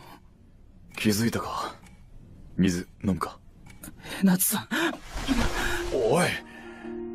ここにえなつさんがいるはずない。だからこれは夢だ。きっと夢だ。おい、好きだ。好きなんだ。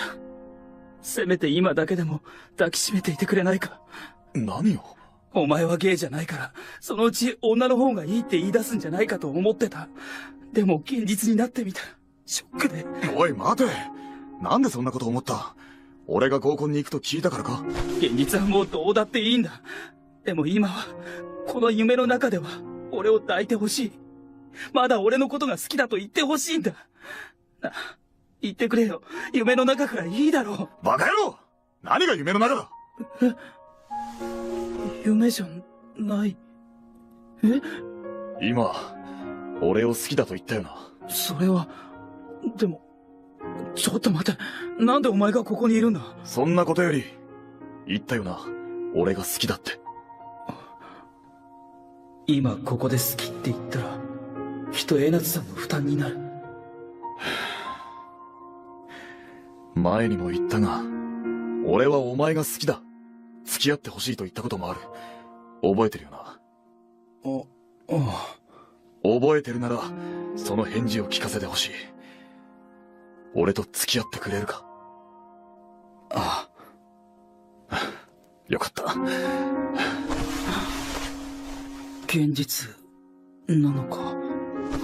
寝ぼけてるのか？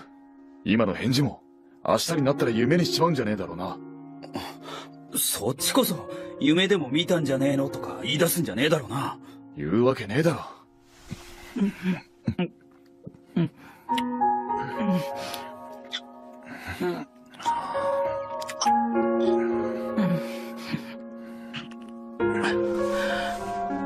ベッド、行くか。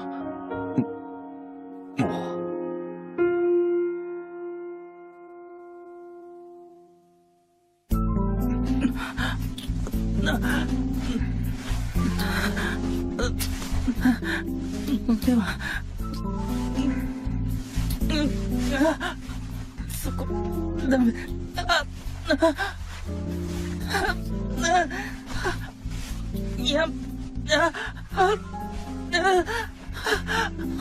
もう、確か、鳴らすんだったよな。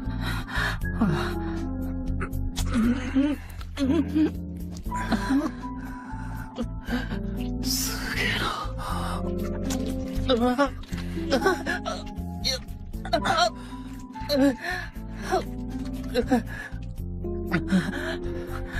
入れてもう。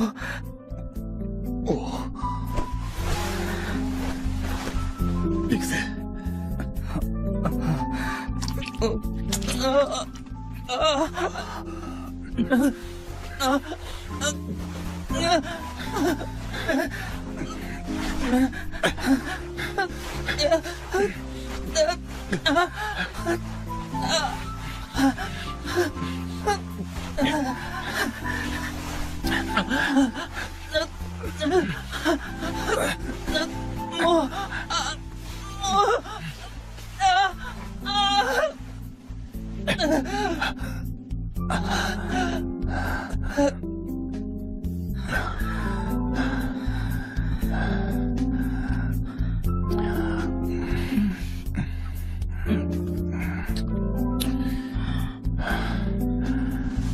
好きだ。俺も付き合ってくれるか？なんだよ、今さらってか？江夏さん。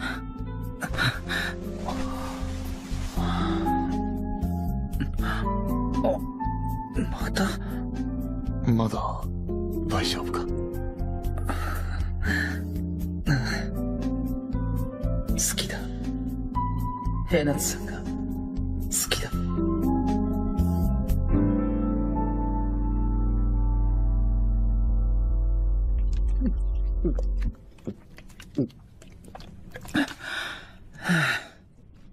よ。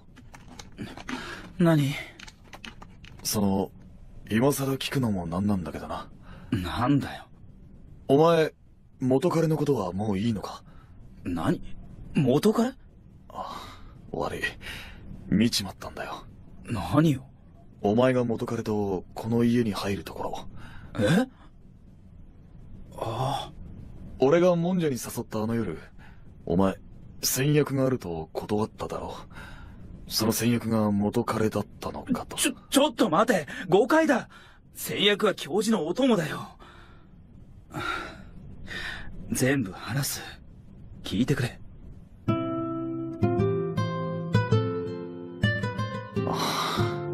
なるほど。そういうわけだったのか。タカシに責められたよ。お前は誰にでもいい顔をしようとしているだけだって。お前も前言ってたじゃねえか。俺が人に気を使いすぎるって。今夜、母親にも言われたしな。ああ。誰に対してもいい顔してるだけだと思うか？それは違うな。え？多分、気を使うのはお前の癖なんだよ。誰にでもいい顔しようとしてるってのとは違うと、俺は思うぜ。お前には、気を使って好かれようという気持ちはねえだろ。ああ。でもよ、心を許した相手には、気を使って欲しくねえもんじゃねえか。だから京香ママも俺も、できることなら、自分には気を使って欲しくねえと思う。それだけのことだ。多分、元彼もそんなことくらい分かってたんだと思う。10年も付き合ってたんだしな。だからこそ、そんな悪態ついちまったんじゃねえか。そうなんだろうか。そうだ。ありがとう。礼を言われることなんざ言っちゃいねえぜ。なあ。なんだ？なんで急に合コン行こうなんて思ったんだ？ああ、ほら、この絵ってやつがいるだろ？あのイケメン。愛想出しに、石田が合コンをセッティングしようとしてたんだが、そのこの絵が実はゲイでな。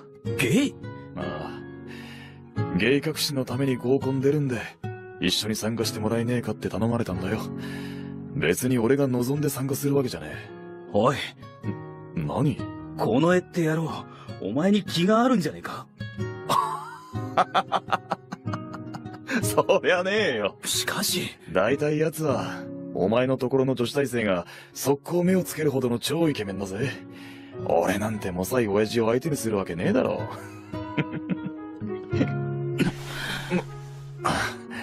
どうした？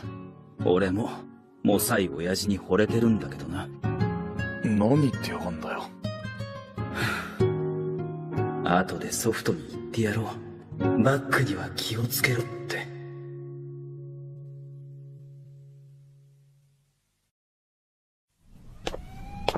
どういうことです、江夏さん。宮田親子を同時に取り調べるなんて。ちょっと思うところがあってな。イレギュラーすぎて、課長も驚いてましたよ。まあ、見てろよ。昨べ、先生から得たヒントだ。捜査が母親か息子かで行き詰まってると話したら、あいつ、あっさり言いやがった。そりゃ両方犯人じゃねえんじゃねえの？じゃあ誰が犯人だよ。それを調べるのが警察だろうよ。ま、推察はできるが。推察？どんな？息子はおそらく現場から逃げ去る女の姿でも見たんじゃねえか。顔を見てねえから母親だと思った。ってことは母親と背格好の似た女性が犯人じゃねえかと。どうだ？グレて家にも寄りつかないような息子が母親をかばうか？グレても息子にとっちゃ母は母だよ。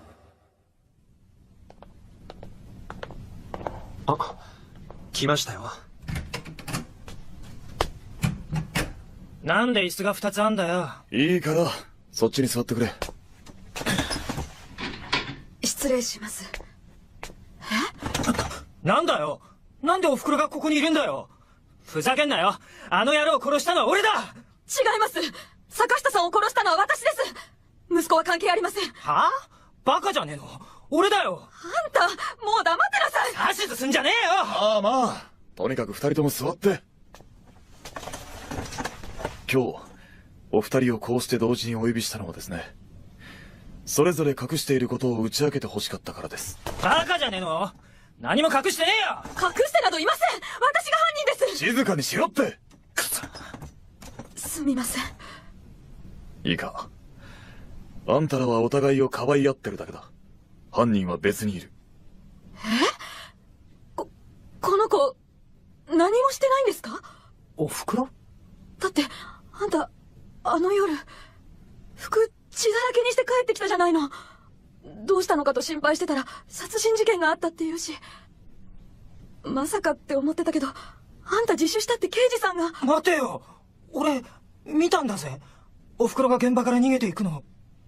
私が、現場から？現場って潰れたもんじゃ屋さん？違うのか？一回も行ったことないわ。お前が見たのは、後ろ姿なんじゃないのか。顔は見ちゃいないんだろ。けど、あの花柄の服着てたし。花柄？坂下が買ってくれたっていう、なんちゃらいうブランドの高い服。青い花柄のワンピースだよ。私じゃないわよ。この絵。はい。そのワンピース、後で押収するように。わかりました。よし。それじゃあ話してもらえるか。おふくろさんは嘘をついちゃいねえと、俺は思うぜ。はい。あの店から青いワンピースの女が出てきて、俺はそれをお袋だと思ったんです。なんでこんなところからって思って中に入ったら、坂下が死んでて。それで？坂下の野郎がヤクザと繋がってることは仲間内で聞いて知ってました。女を騙して金を貢がせるって話も、店の権利書を奪われるって話も、それをお袋に伝えたかったんですが、お袋は奴に夢中で、俺の言うことなんか信じちゃくれないと思って。年を。てっきり俺は、お袋が騙されたのに気づいて、あの野郎を殺したんだと思って、それで凶器をあいつの胸から引き抜いて、指紋を拭って持ち帰りました。ナイフを抜くとき、服を血で汚しちまって、仕方なく家に帰ったんですが。それをふくろさんが見て、お前を犯人だと思い込んでしまったと。はい。敏夫が坂下さんを気に入っていないことは感じていました。前からあまり家に帰ってこなくはなっていましたが、坂下さんと付き合い始めてからはことに近寄らなくなって。だからって、まさか殺すとは思ってなかったんです。だけど、殺してしまったなら、私のせいだと。バッカじゃねえの。そんなんで自首とかすんなよな。ごめん。ごめん、本当に。でも、あんただって、私のことかばって。うるせえ！うるせえんだよ。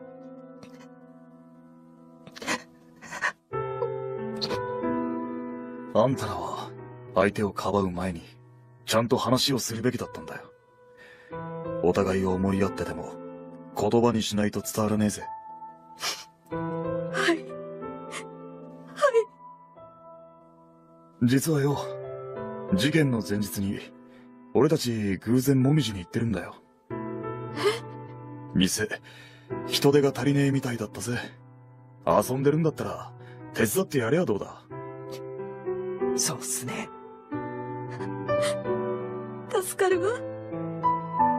大学は母親が勝手に入れた。自分は働くつもりだった。敏夫はそう言っていた。こいつは苦労続きの母を早く楽にしてやりたくて、働こうとしていたのかもしれない。母にはそんな息子の思いが伝わらず、なぜ思った通りにしてくれないのかと憤り、息子は息子で自分の気持ちを分かってくれないと反発した。だが二人は、根底ではしっかりと繋がっていたんだ。もんじゃを焼いてと頼んでくれたお客さんですね。思い出したわ。ああ、そうだ。その説は、ありがとうございました。刑事さん、少し前に冬木さんと一緒に何回かいらしてくれましたよね。やだ、私としたことが。全然気づかなかった。冬木さんって、あの冬木先生ですか？まあ、いや、また寄らせてもらいますんで。結局、押収したワンピースからルミノール反応は出なかった。そのワンピースは、坂下が銀座の店で数着購入したもので、周辺を洗い直した結果、ワンピースをプレゼントされた中年女性が浮かび上がった。戸田さゆりというその女性は、新宿のお好み焼き屋の経営者で、坂下の結婚詐欺の被害者だった。坂下は、現場となった月島のもんじゃ屋をさゆりに見せ、ここに二人で支店を作ろうと、言葉巧みに騙したらしい。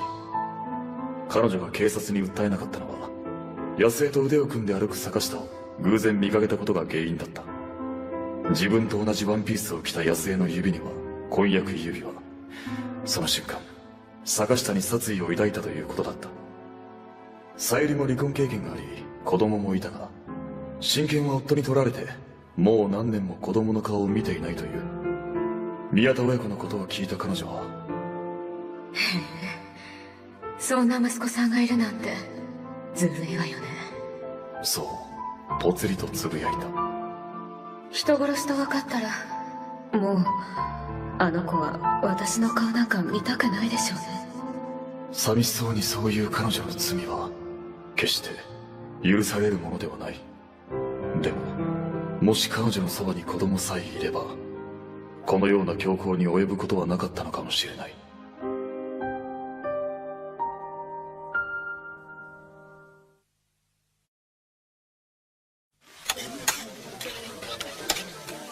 それにしても冬木さん、本当にもんじゃ焼くのうまいですね。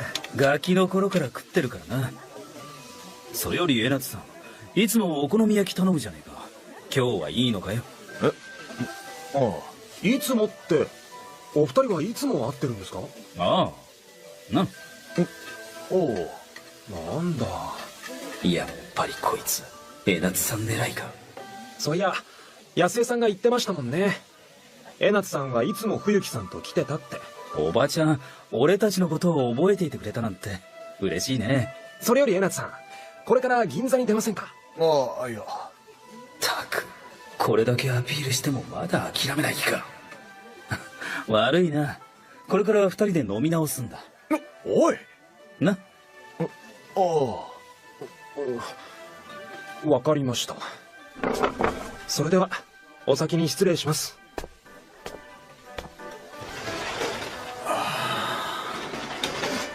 お前な、どういうつもりだよ。何が？この絵に気づかれるだろうが。付き合ってるって。これで奴もお前にちょっかい出せなくなるだろ。ちょっかいなんて出してきてねえよ。こいつまるで自覚なしかよ。あいつにバレたんじゃねえの？バレても別にいいじゃねえか。俺はいいが、お前隠してるんだろ？まあな。なんだよ。いいから行こうぜ。俺の家で飲み直しだ。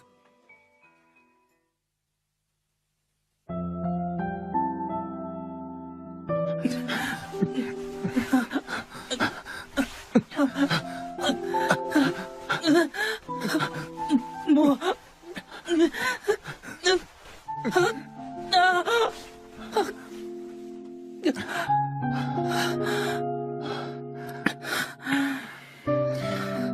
大丈夫か？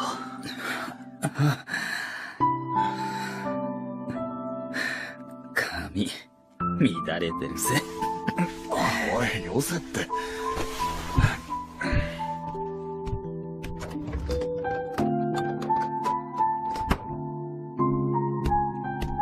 ほら、水。パンツくらい履いていけよ。うるせえ。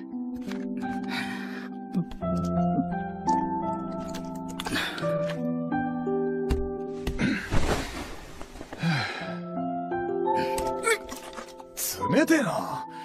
何ボトル背中にひっつけてんだよ。水の礼。感謝してるって伝えたくてよ。それで、なんで嫌がらせみたいなことしてくるかね。嫌がらせじゃねえよ。汗ばんでるから冷やしてやったんだよ。ったく、可愛くねえな。そういやよ。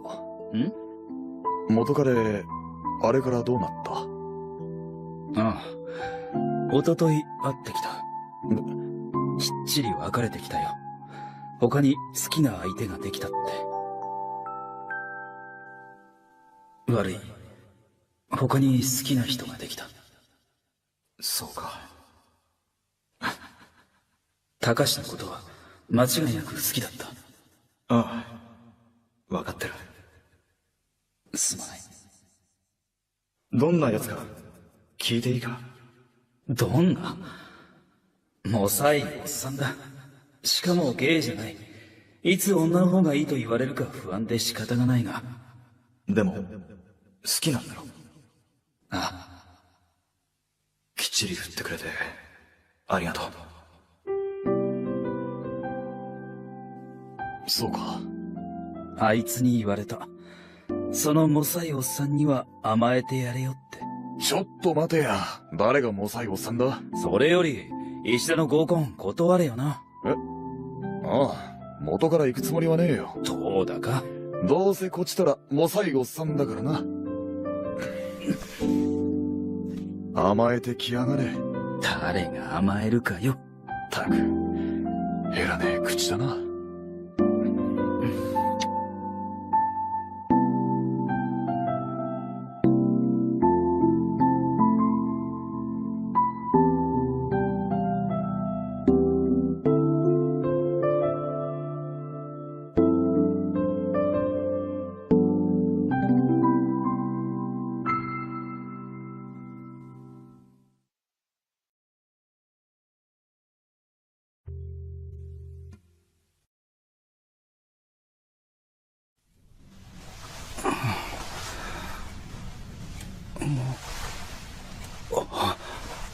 えなつさん。気づいたか？水飲むか？えなつさん。おい！ここにえなつさんがいるはずない。だからこれは夢だ。きっと夢だ。おい、好きだ。好きなんだ。せめて今だけでも抱きしめていてくれないか。何よ？お前はゲイじゃないから、そのうち女の方がいいって言い出すんじゃないかと思ってた。でも現実になってみた。ショックで。おい、待て。なんでそんなこと思った？俺が合コンに行くと聞いたからか？現実はもうどうだっていいんだ。でも今は、この夢の中では、俺を抱いてほしい。まだ俺のことが好きだと言ってほしいんだ。な、言ってくれよ。夢の中くらいいいだろう。バカ野郎！何が夢の中だ？え？夢じゃない。え？今、俺を好きだと言ったよな。それは、でも、ちょっと待て。なんでお前がここにいるんだ？そんなことより、言ったよな。俺が好きだって。今ここで好きって言ったら、きっと江夏さんの負担になる。前にも言ったが、俺はお前が好きだ。付き合ってほしいと言ったこともある。覚えてるよな。覚えてるなら、その返事を聞かせてほしい。俺と付き合ってくれるか？ああ。よかった。現実、なのか。寝ぼけてるのか？今の返事も、明日になったら夢にしちまうんじゃねえだろうな。そっちこそ、夢でも見たんじゃねえのとか言い出すんじゃねえだろうな。言うわけねえだろ。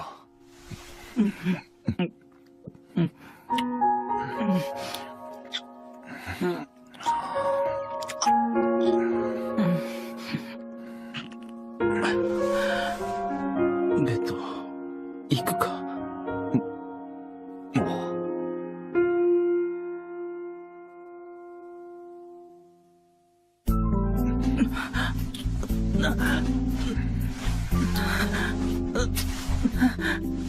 では、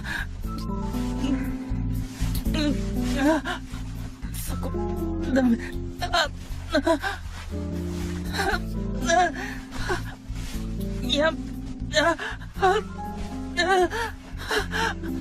もう、確か、鳴らすんだったよな。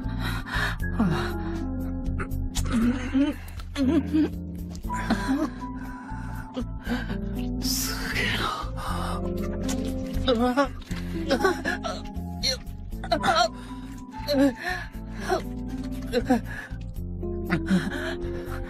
入れてもう。よ。何？今更聞くのもなんなんだけどな。なんだよ。お前、元彼のことはもういいのか？何？元彼？悪い。見ちまったんだよ。何よ。お前が元彼とこの家に入るところ。え？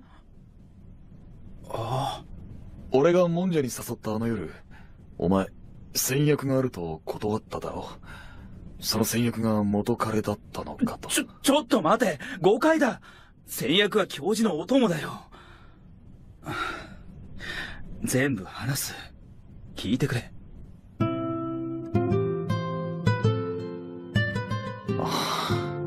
なるほど。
Weld it down, lock it up.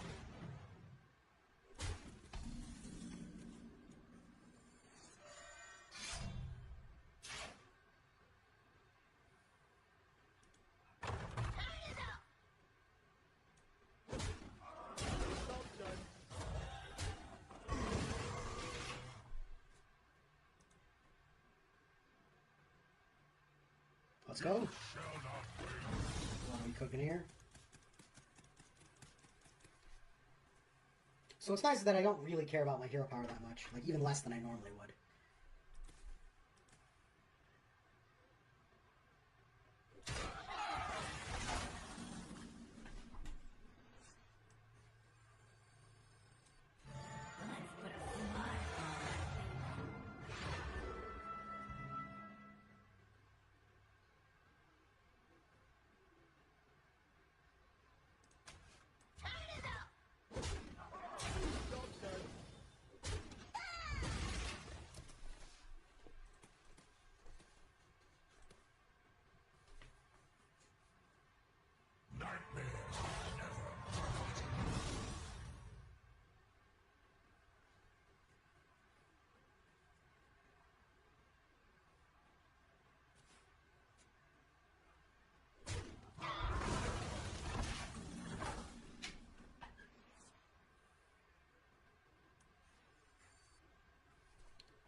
You shall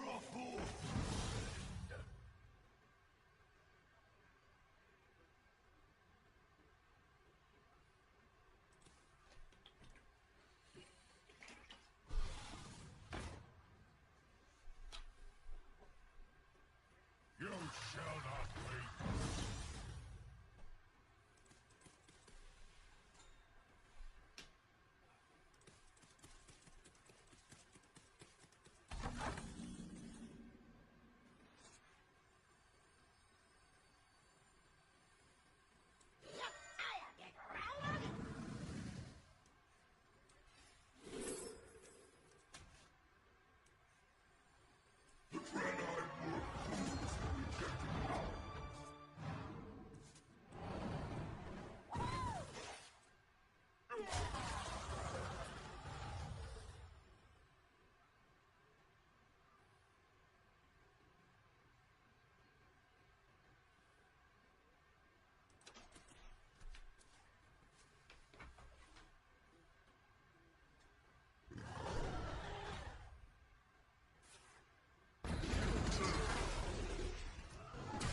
Nicely done.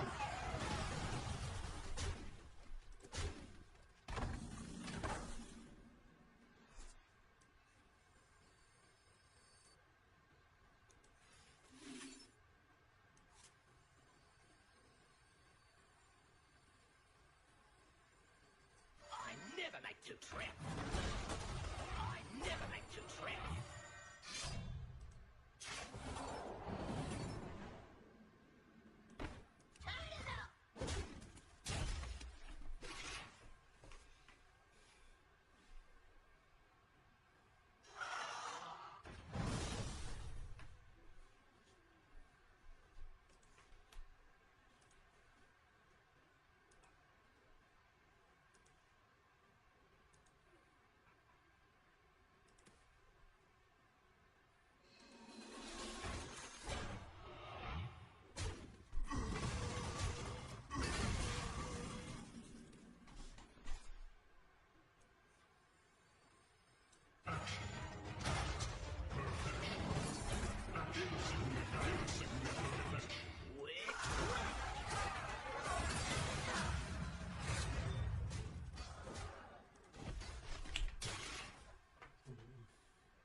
Lots of loving everywhere, so give me the night.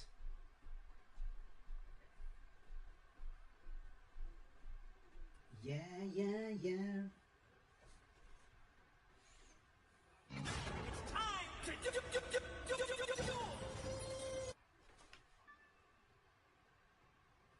I see Arcand has discovered some of our fun little chat commands. Why are the lyrics not scrolling off the time?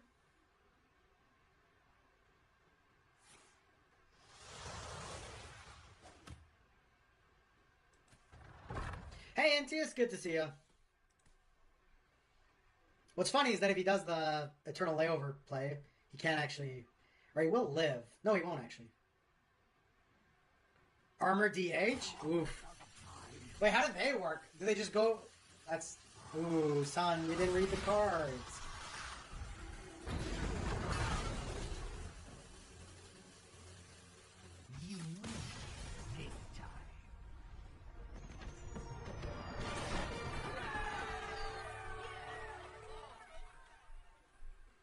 I'm guessing he used the big bat? That's surprising, though. Lots of loving everywhere, so give me the night.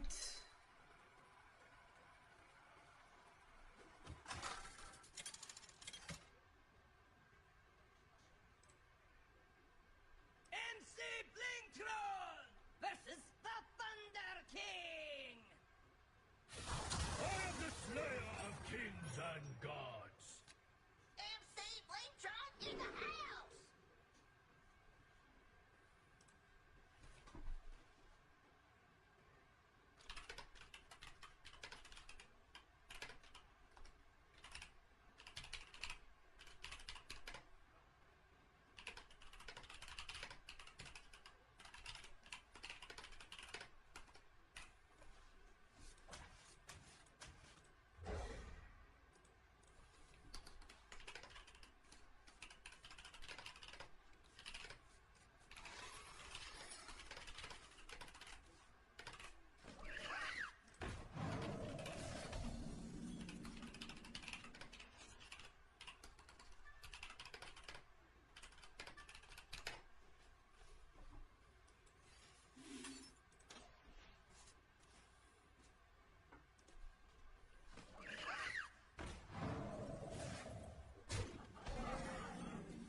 son of a bitch.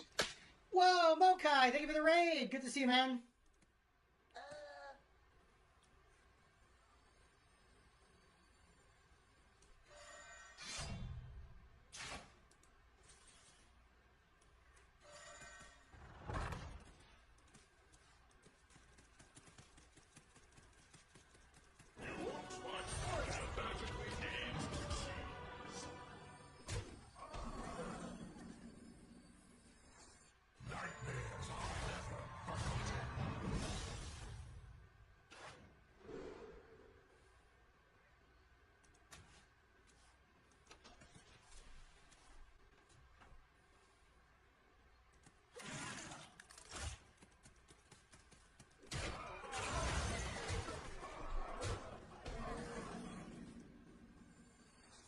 This treasure ain't fit for a pirate.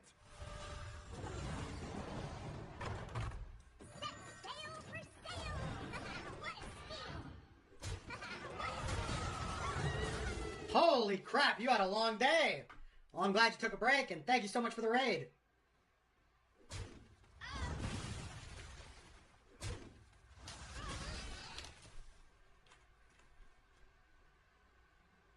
My vision says, turn right now!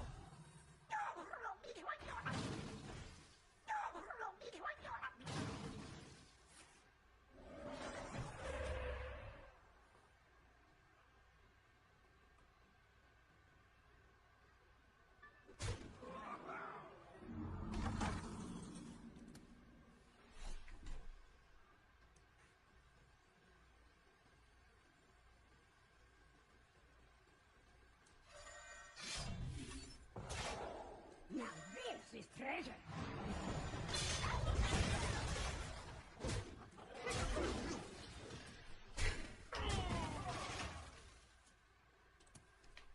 Same as it ever was. No matter where we are, life can flourish.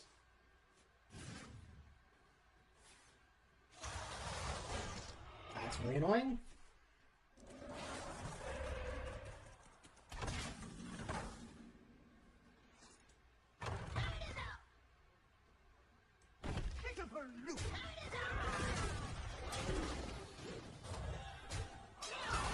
I am only more deadly. I am only more deadly. I never make two trips.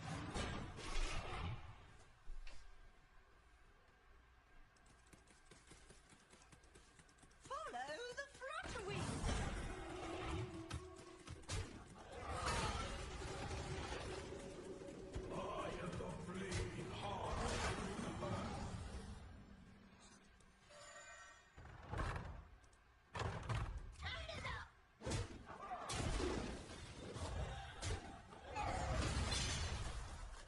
Oh, we're done.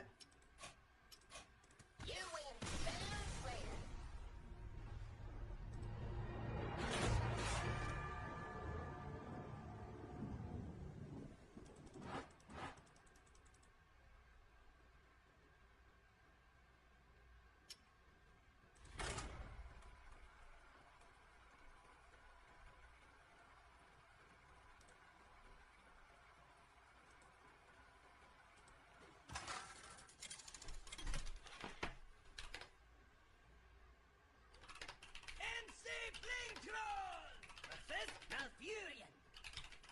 Cenarius, guide me to victory.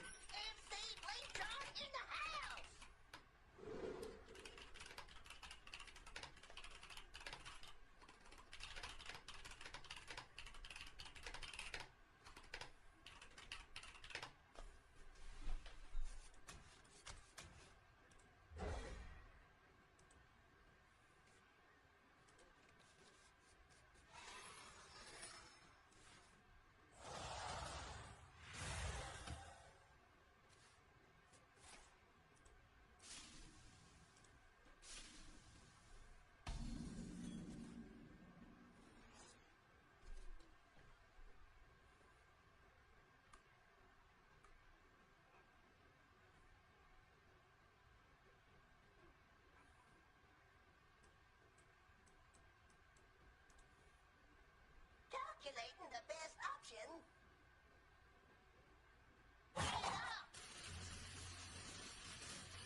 calculating the best option.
Never make two trips.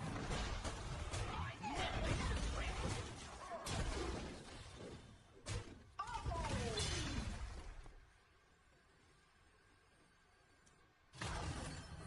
Sail for sail! What a steal! Okay, I think we're in a good spot.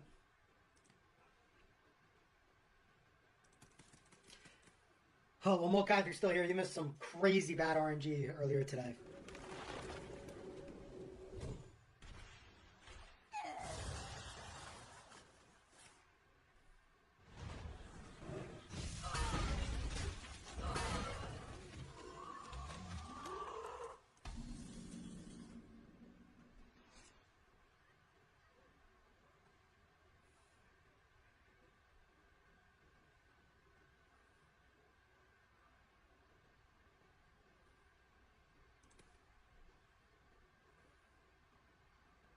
Hold up, I gotta think about this.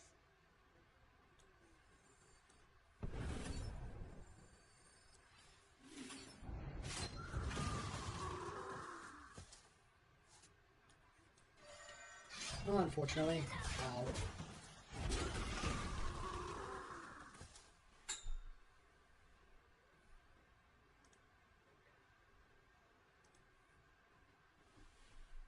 Buy a loom.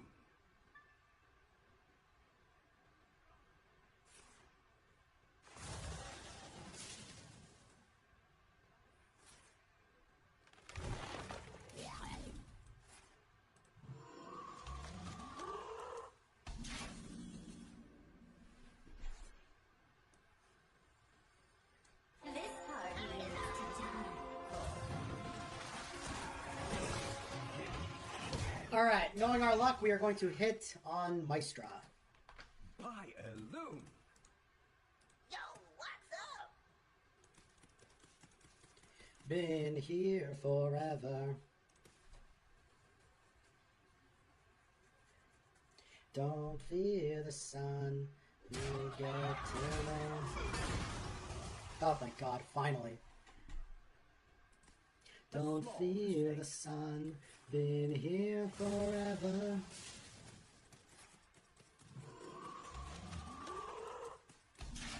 The hell could it be?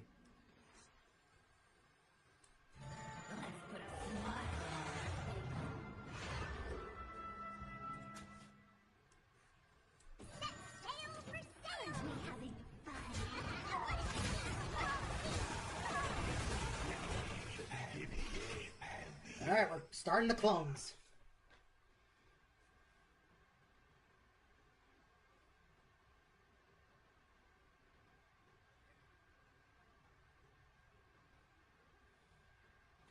We do kill him if he can't clear this.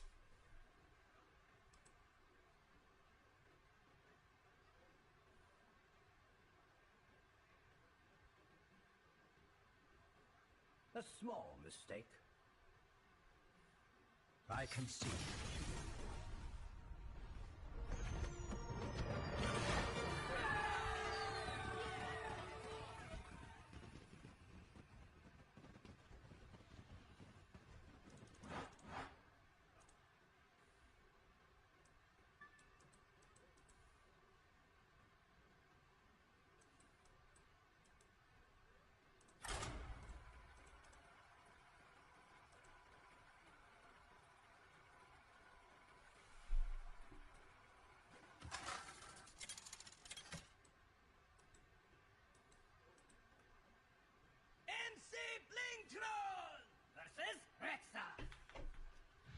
the hunt begin.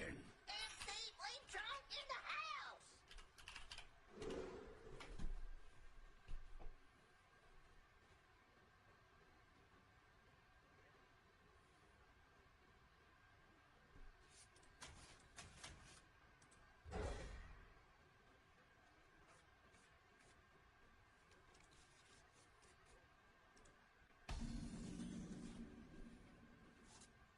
Job's done.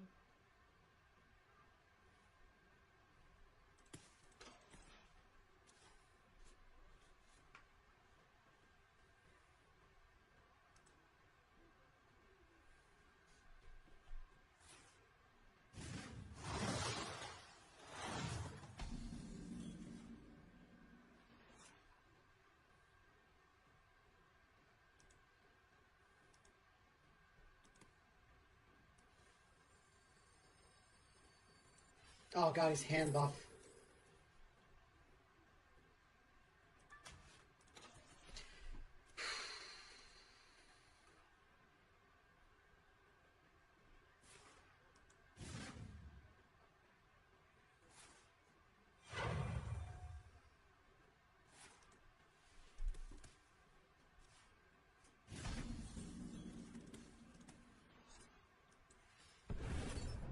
Job's done.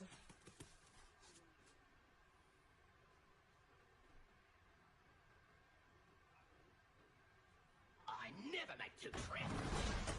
I never make you trip.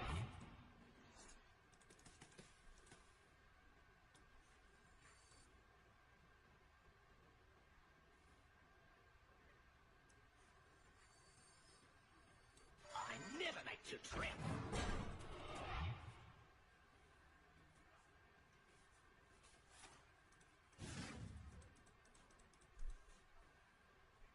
I never make you trip. I never make you trip.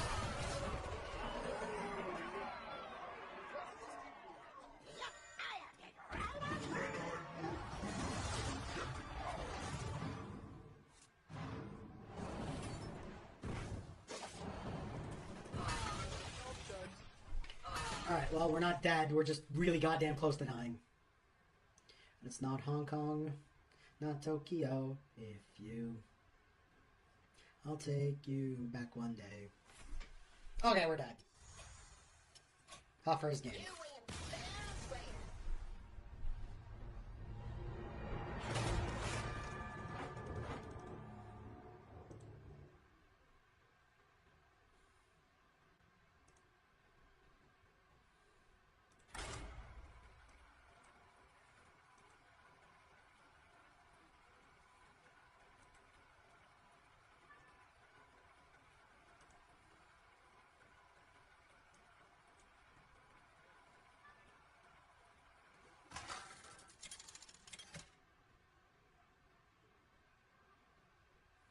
MC 𝔹𝕃℃𝔻 versus Queen Ashara.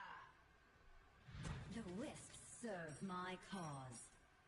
MC 𝔹𝕃℃𝔻 in the house!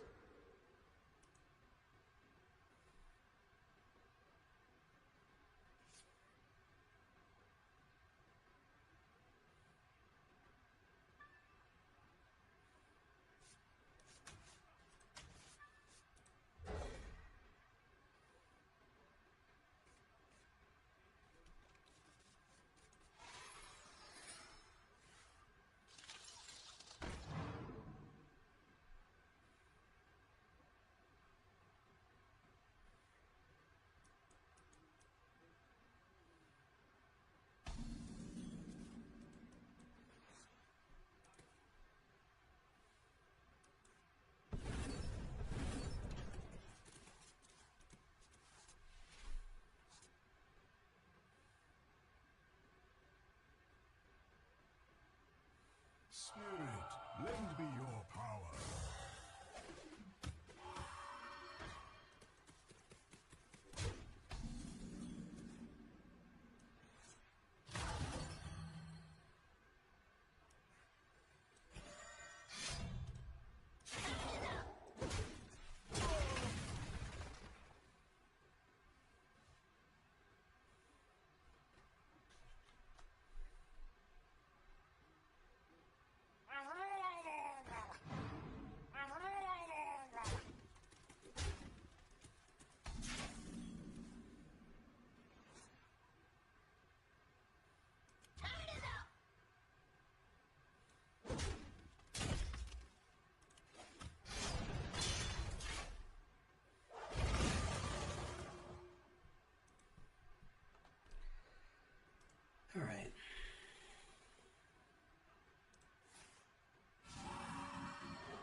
50-50.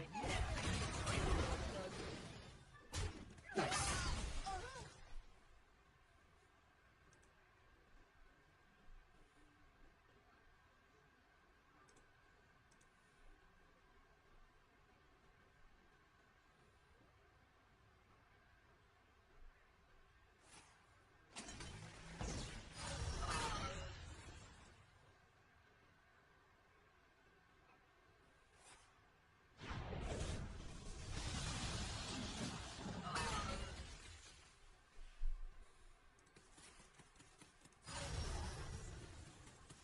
Annihilation.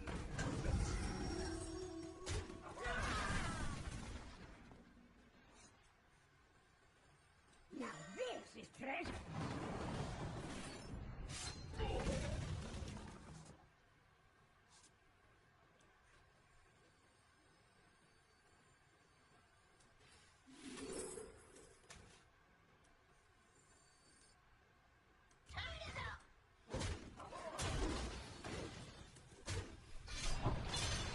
Alright, so I'll have to take 2.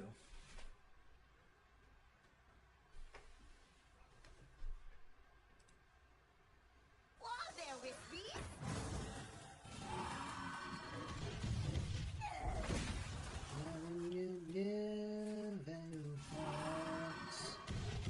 Personally, I'd reckon it's worth it.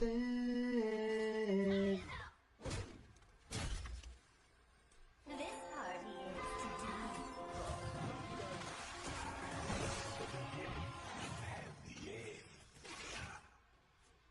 Alright, 60% chance of getting a good one.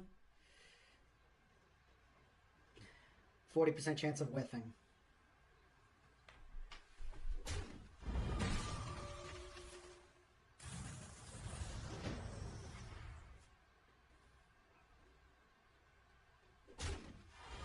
Please show me bargain bin luck.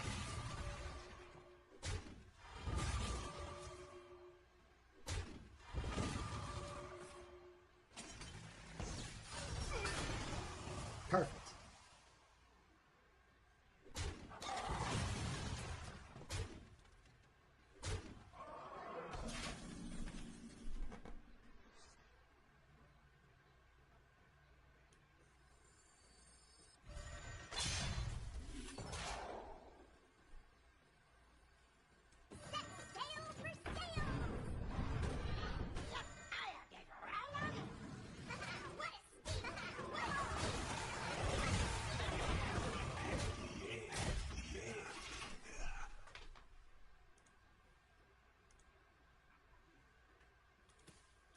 I actually went my way for once.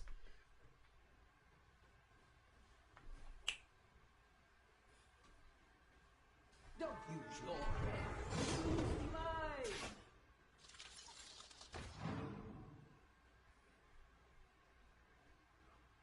Do-do-do-do-do-do.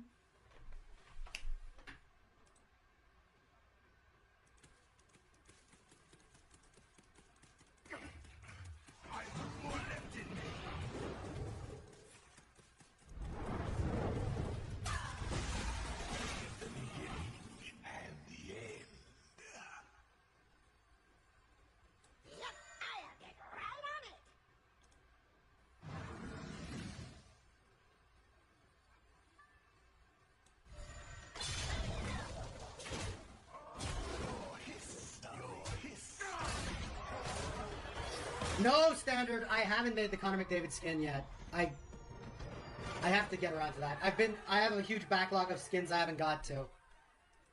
That I was just like, oh, I'll get to them once I get back from Japan, and then I've just forgot about them basically. So let me pull up. I should still have the list.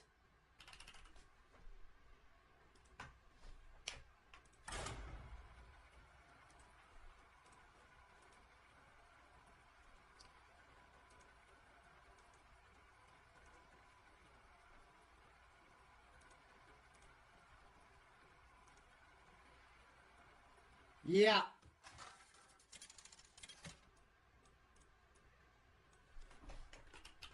MC Blingtron versus Uther. Forged in crystal, tempered in light. MC Blingtron in the house!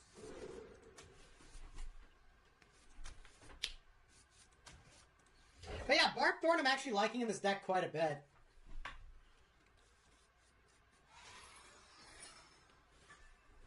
The light dim. Greetings, soldier.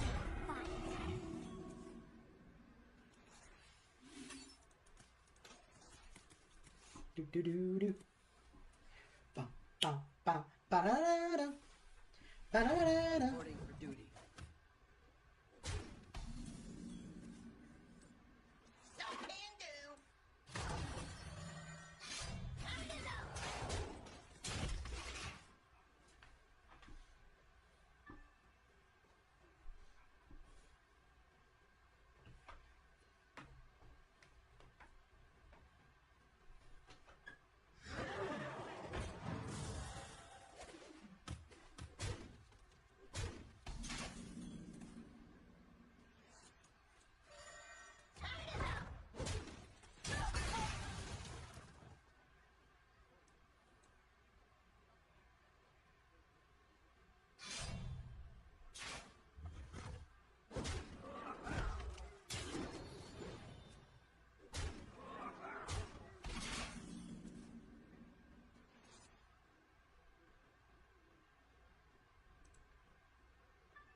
We gotta get some life steal or killing him going, but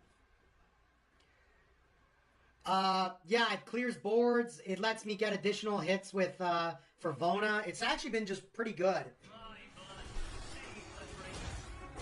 Oh, look at that! It's gonna shave off 2 divine shields.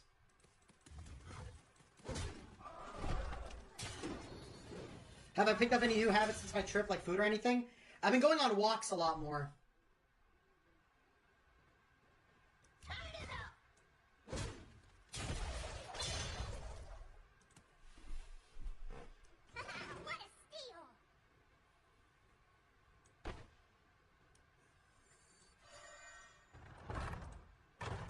They have a place here.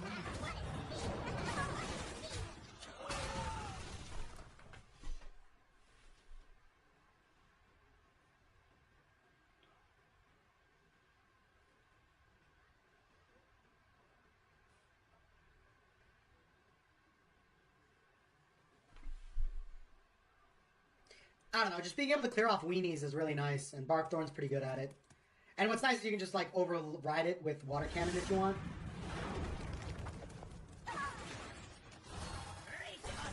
Take my time, deep's alright, been nothing about you by my side. When a dog needs dog, it's the silliest thing. This treasure ain't fit for a pirate. Oh, we shouldn't have done this. Oh well.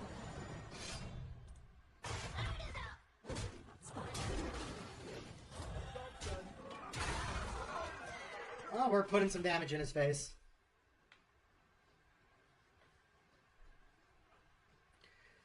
If we didn't play this, we could have had this with stealth, but no, never mind, we made the right call.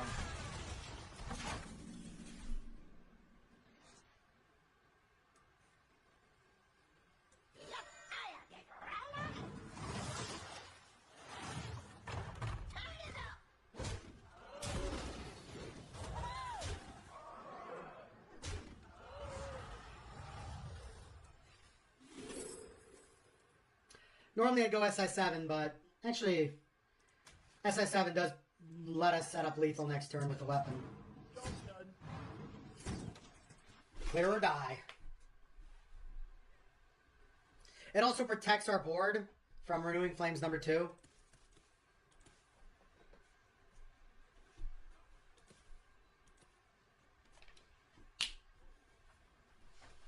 In your place. Probably goes. He would have gone Ursal, but unless he's got 2 Renewing Flames in hand. But that doesn't even keep him alive. Yeah. He's hoping to rip a Taunt Dragon. I don't think there is one for 3. Good game. For me. For me.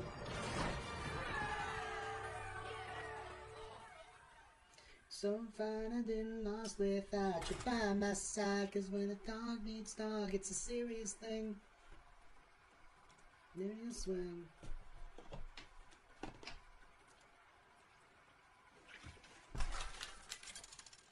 Another banger incoming. Certified Hood Classic. Okay, not Hood Classic, but good song. Oh, it's Enzo!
Job's done.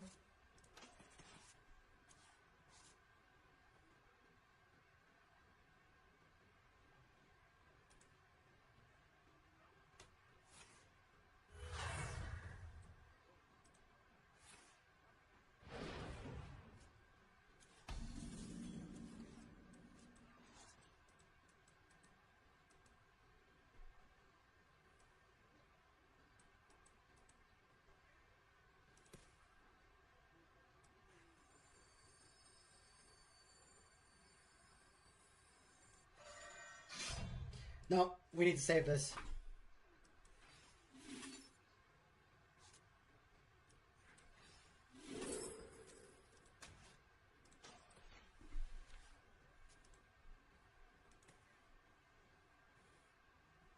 Oh, right. He's the testing dummy guy. Oh, interesting. No rush minion, whatever it is.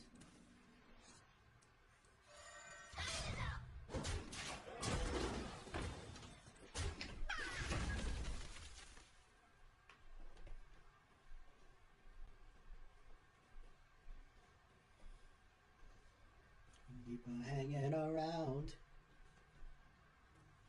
Find me in the dream.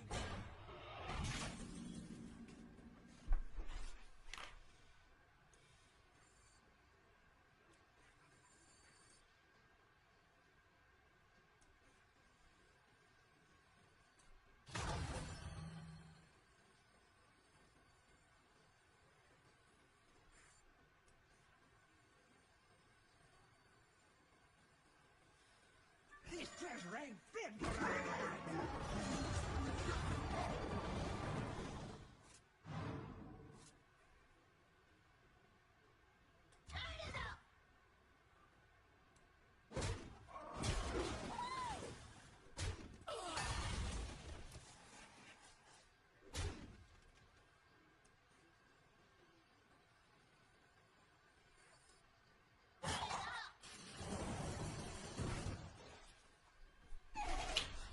Ooh. Understand the concept of love. All right. That's what I was waiting for. That's why we held the bark thorn. Oh, that's funny. It dealt double damage. Ha! Okay. Doesn't matter. It's all good, but that is funny. Ready to kick some ass.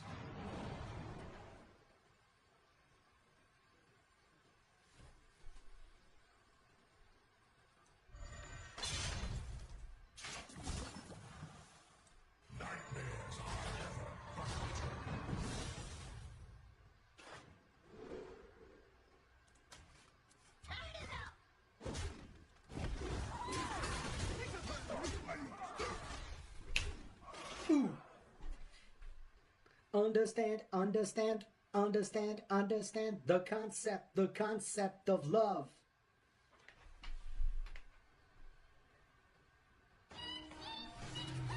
Oh shit. Well, we did good positioning for once. extremely uncommon positioning W.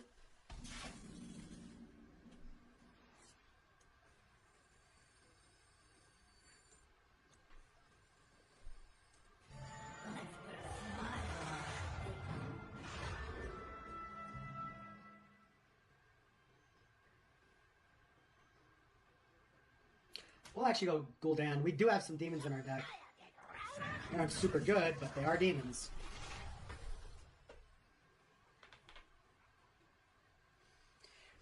We're probably just going to hold it until we get double snatch and grab. Then we go Blood Reaver, get a board, crack their board.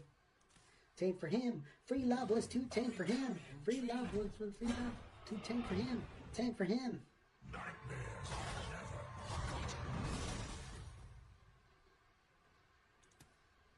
Understand the concept of understand the concept of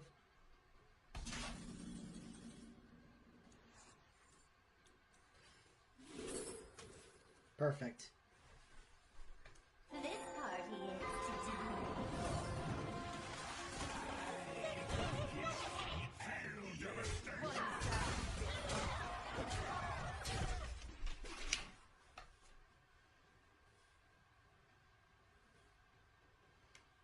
This is basically a perfect game of love. Tank for him.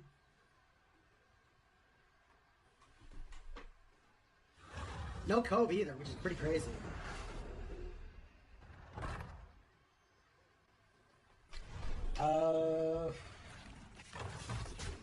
We got him, boys.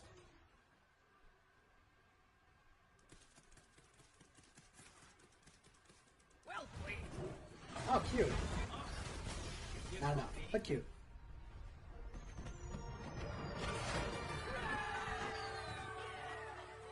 Also, it's been a while. I updated the stream playlist with all my current songs. Plus some extras, but yeah. If you guys like the music, there's my public playlist.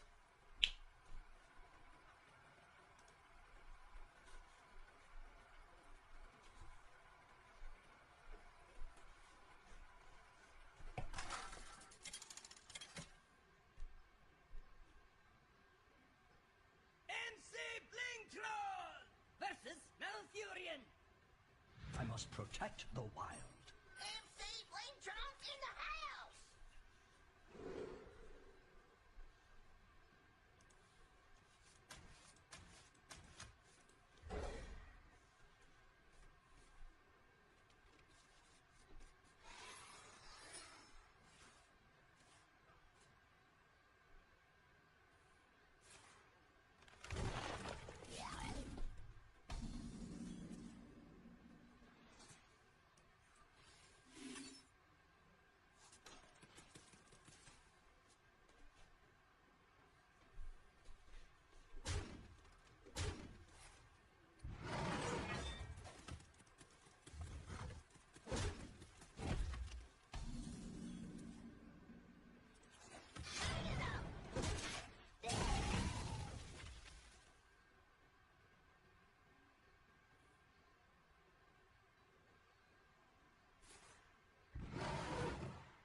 listen.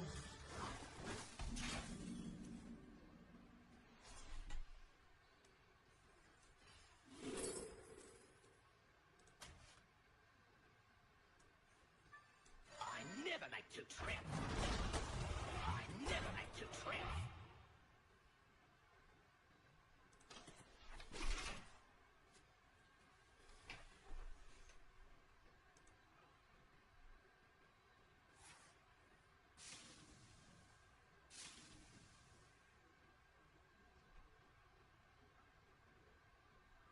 Hide behind the curtains. I will still fight.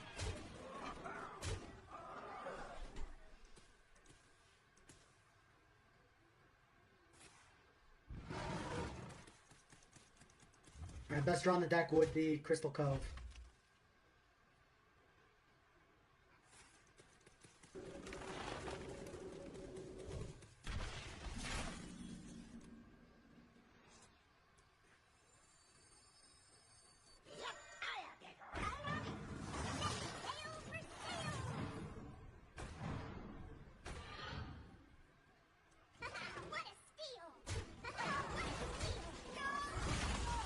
Fill the skies with a cascade of sparkle. It's rude.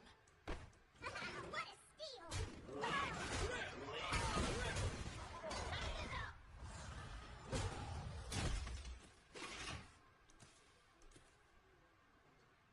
That I'm kissing the lips I am missing.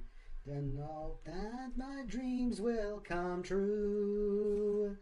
And then while I'm away, I'll ride home every day. And I'll send all my loving to you. All my loving I will send to you.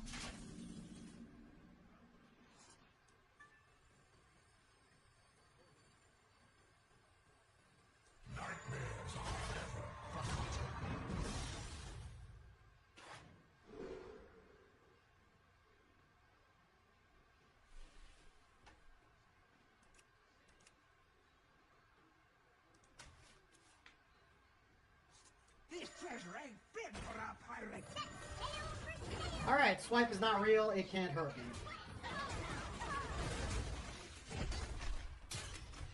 All my loving to you.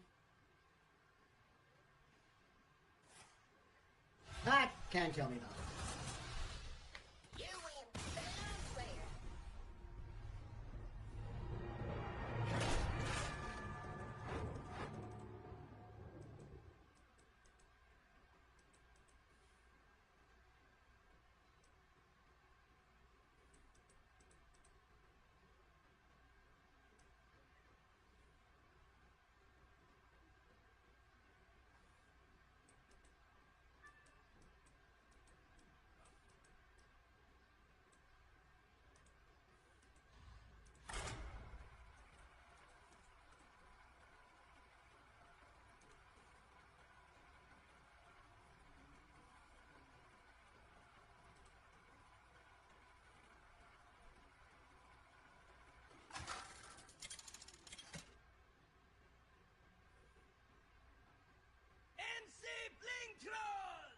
Versus the Lich King. All will serve me in death. MC Blingtron in the house!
Weird question. Have I made the costumes bigger? No.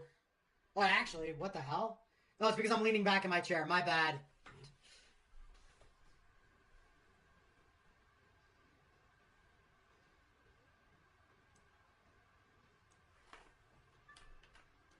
The citadel stands strong.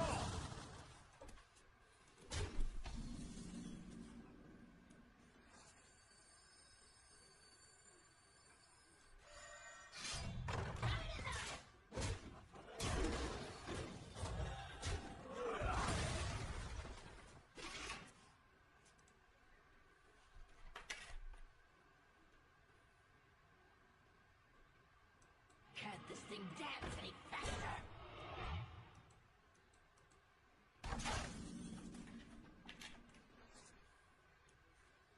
This treasure ain't fit for a pirate.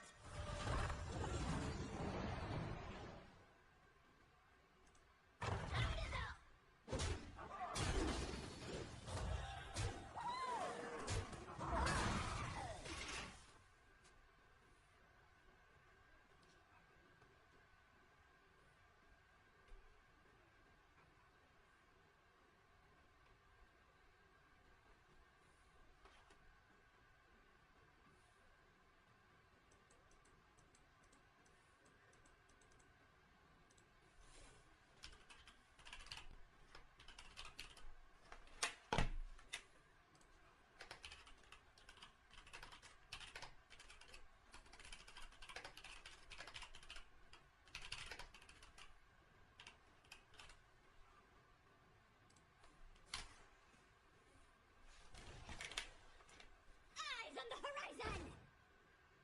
I can't dance any faster!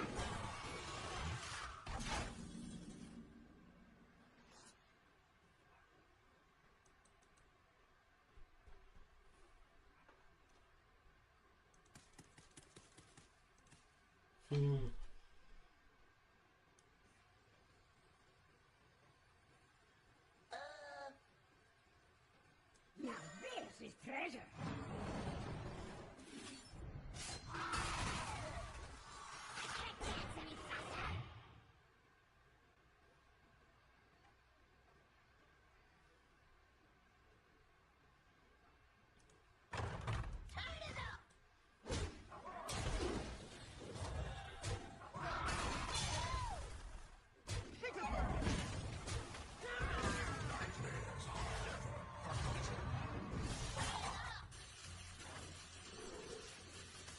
Holy shit.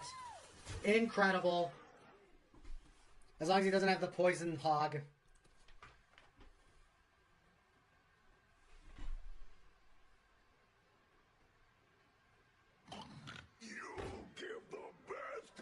I just said I didn't want him to have the poison hog. God damn it.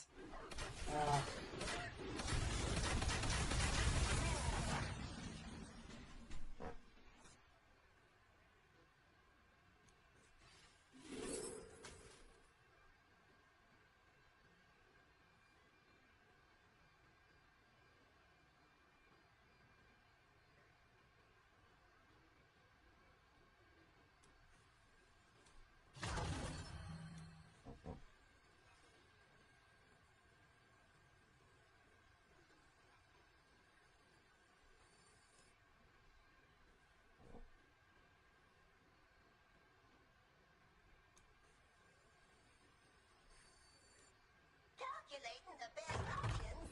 Scale for scale.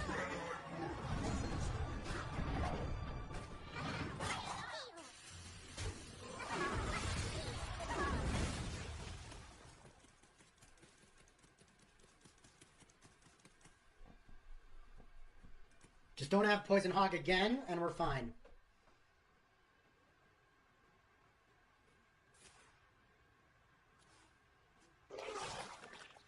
I heard you say.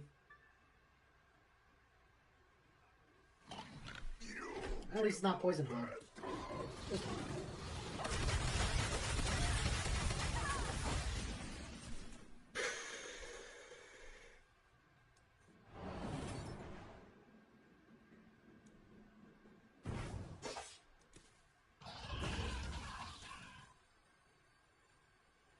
This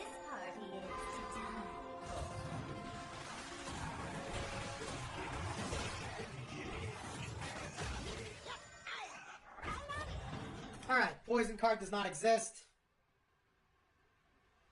Dla mamony.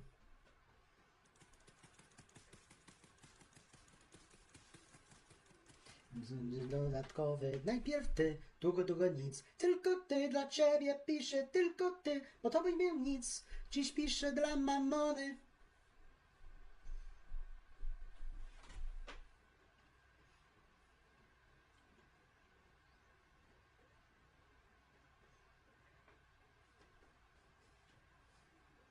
Co cię dole.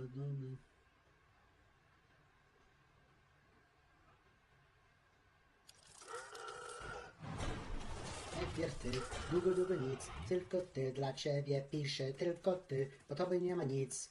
Dziś piszę dla mamony, ta piosenka. Oh fuck, that goes in the right order to kill me, doesn't it?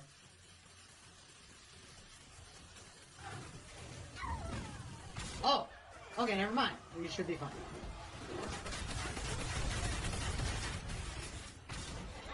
Oh, that was mildly terrifying.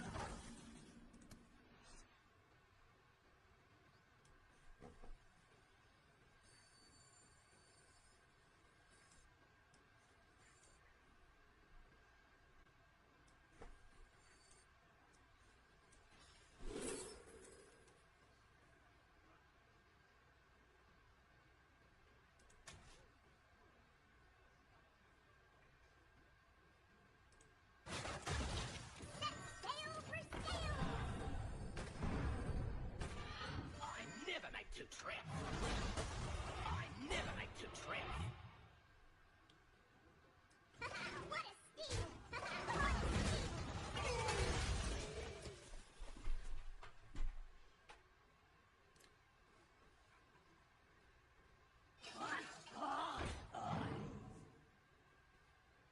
Dziś piszę dla mamony.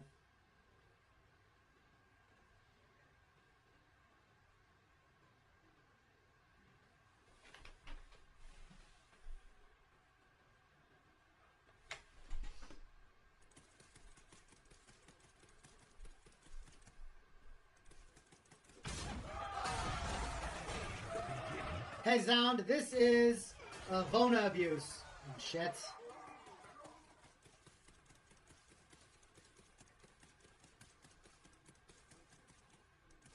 The citadel stands strong. I have but little time.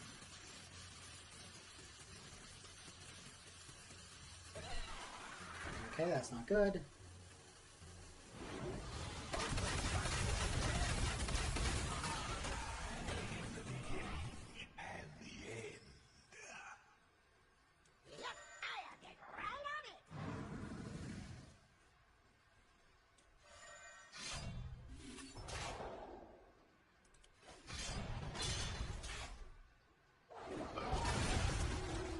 That's annoying. Your history.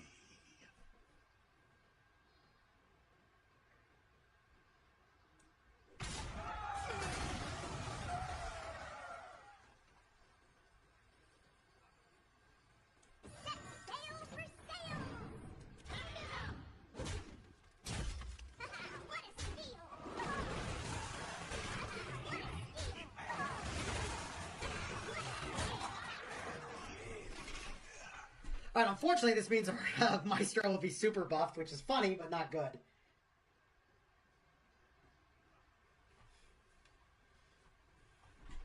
We still have a bellhop that can clone. We just need him to not be able to handle this board this turn. He's got one super buffed minion left and we don't know what it is, so that's kind of scary. This has two, which is crazy. Yeah.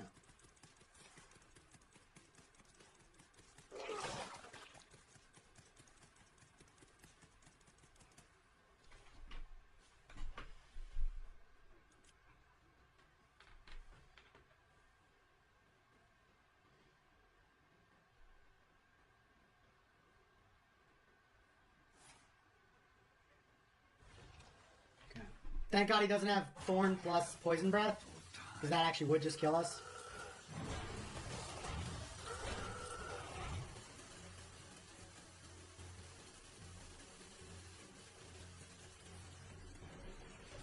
unfortunate. Thank you.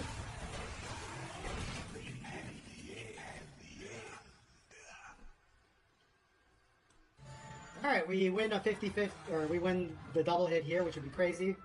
Or we get Guff and are able to do everything we want. Yeah. If we get really lucky, we draw Snatch and Grab number 2. And that way we just win. Damn, that would have been sick. Oh, I am the greatest Hearthstone player to ever live! Holy! Look at that! Oh, baby!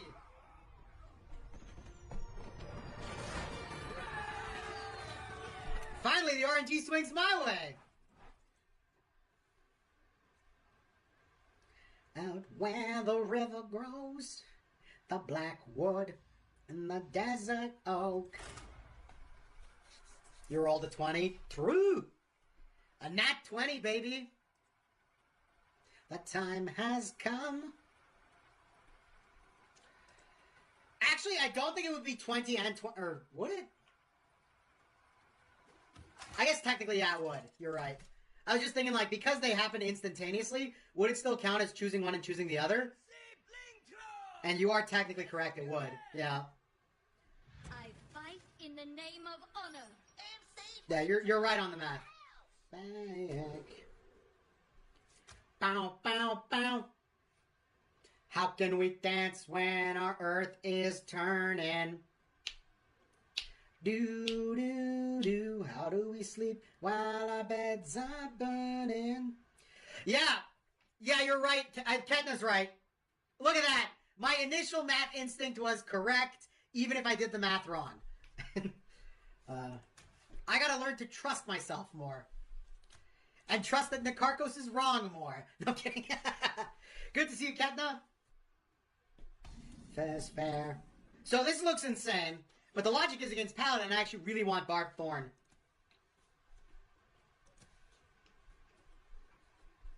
Ooh, doo doo doo, doo doo doo. The fall will scare the cockatoos from Kinta East to Younger Moon. Lives and breathes at 45 degrees. Now, I will say, I like this deck a lot. It's not perfect, but it is like a classic Geminator brew. I'm getting better wins than I think I should.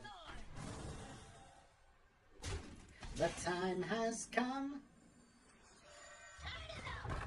Oh wow, we're setting it up to be perfect right now. Belongs to them. Let's give it back. How can we dance when our earth is turning? Ooh, how do we sleep while our beds are burning?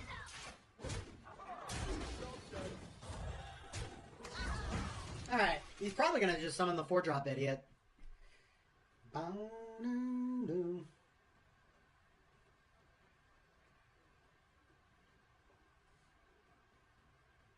The time has come to say fair's fair, to pay the rent now, to pay our share. Has come, a fact's a fact, it belongs to them, we're gonna give it back.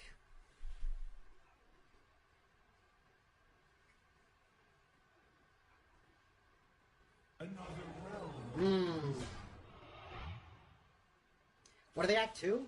Yeah. Okay. Alright, here's the play. Damn.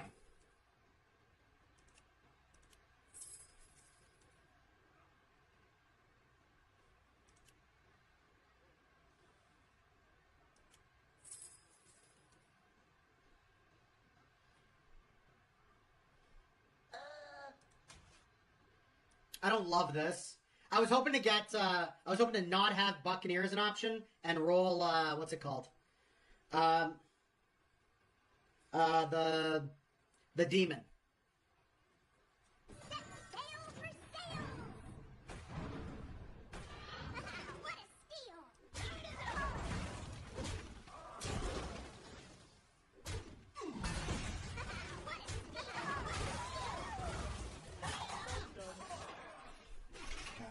Well, we're good here. We resolve our Vonon 6, which is always very nice. Get an extra little hitter with the cannon. And then our Bellhop is guaranteed to get the buff so far. Let's hope it stays that way.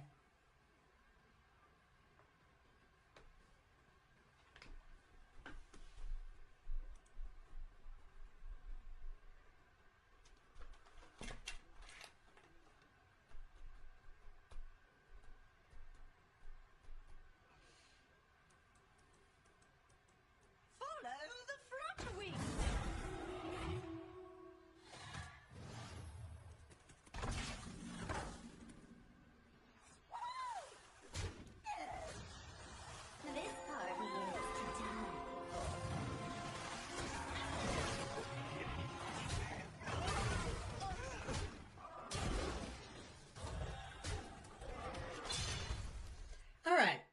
Either way, it's going to clone as long as it dies. Keyword is, as long as it dies.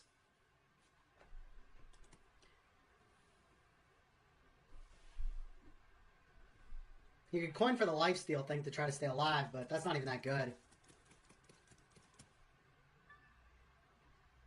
Put him to 21. It would keep him alive.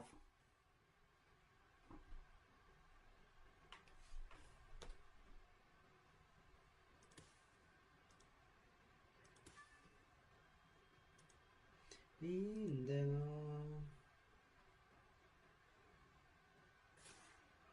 the light, we are one. The roots lend their strength. He still needs to do more. You did.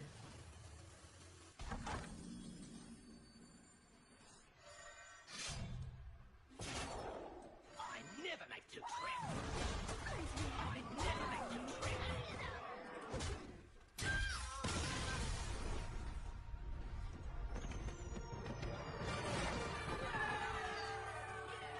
Alright, now we're winning some games.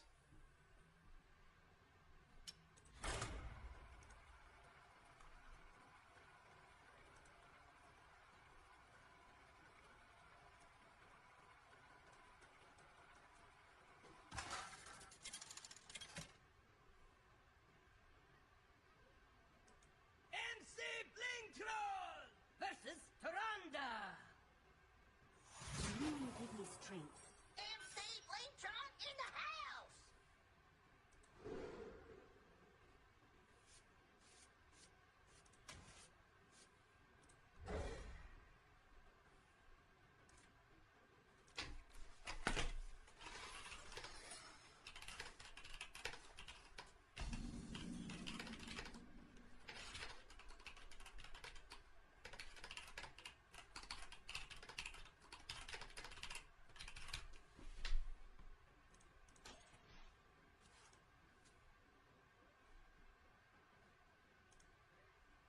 Just the other side of the Blink board. together in a heart. Oh, he's on this stuff. Blessings to you.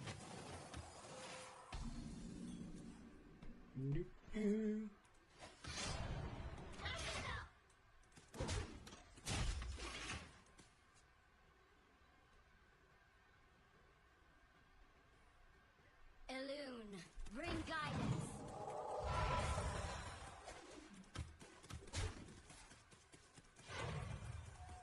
Relax your mind.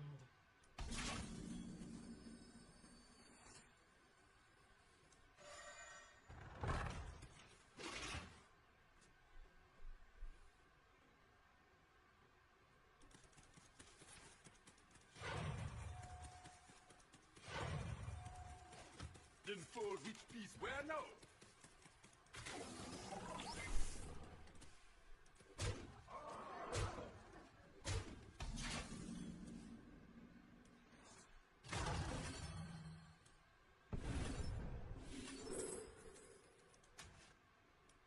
This treasure ain't fit for a pirate. Set sail for sail! What a steal!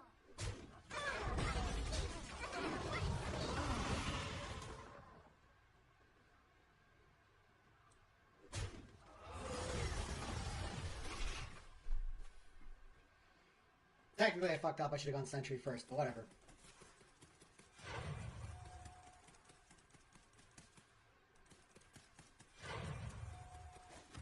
The exiled ones shall find some food.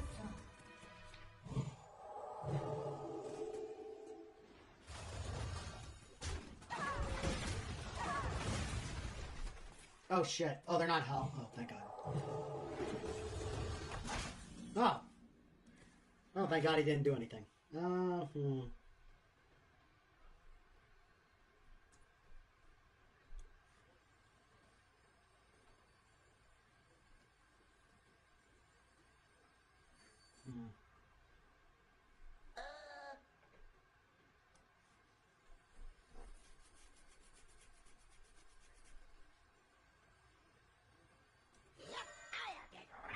That was kind of silly.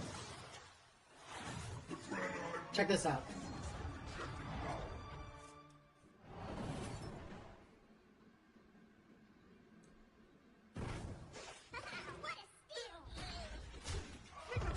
Might as well get 10 health.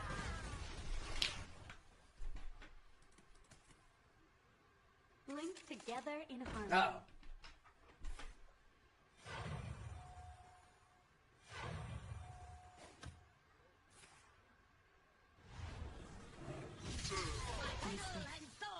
Oof, what were you thinking, buddy? Now this is treasure.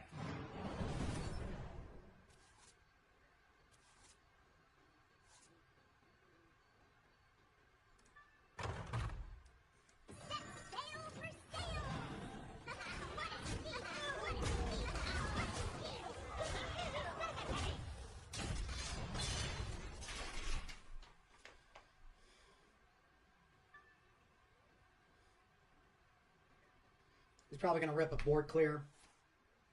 Or just have one in his deck. Alright, it's good that he used it on that and not Party Planner.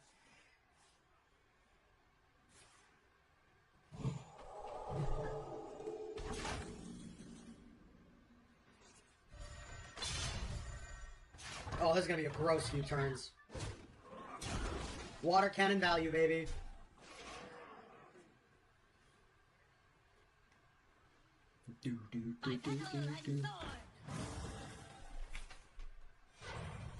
So 4 or less, and it loses 3 mana in addition to that. The path is clear for the world.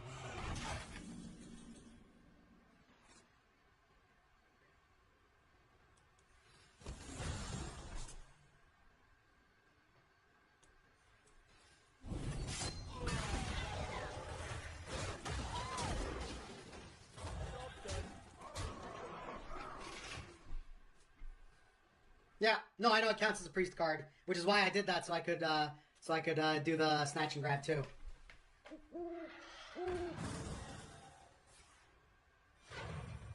He needs to do something or he's dead.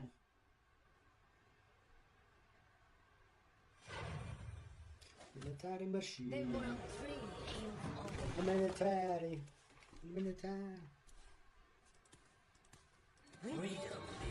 Alright, we win. It is finished. You win. Living in the world of ecstasy, baby.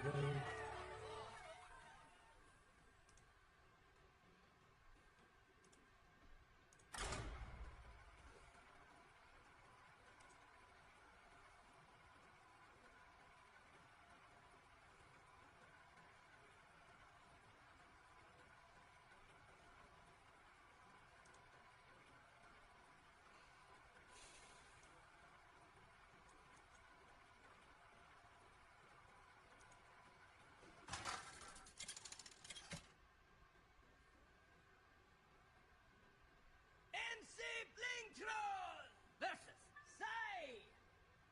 I'm cold as ice. MC Blingtron in the house!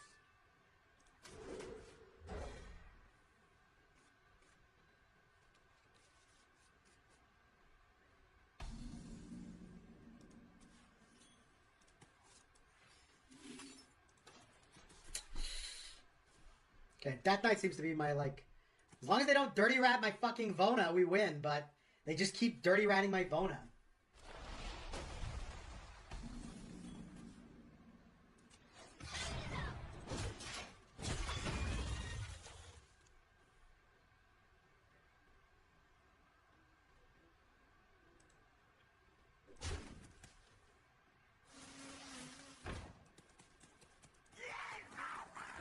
What are we supposed to do after all that we've been through?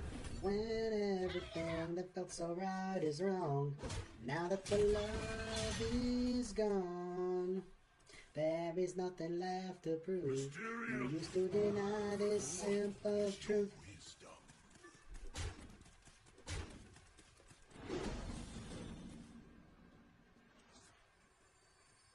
Fuck me, if he has the stupid, jug, we're actually screwed.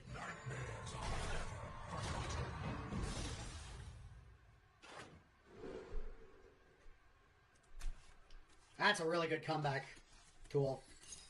Down, down, down, down, down, down, down, down, down, down. Are we dead? It's a lot. Okay, we're not dead, but Jesus Christ.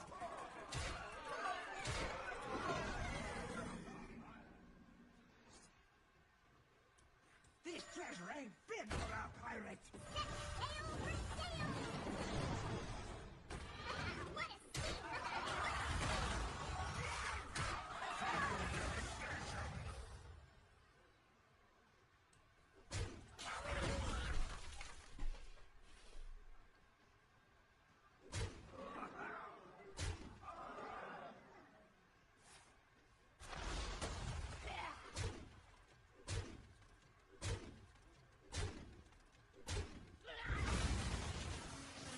Oh, Jesus.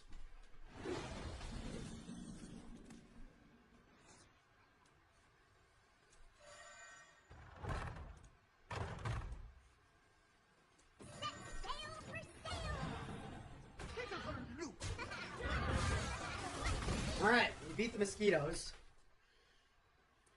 I just gotta restabilize.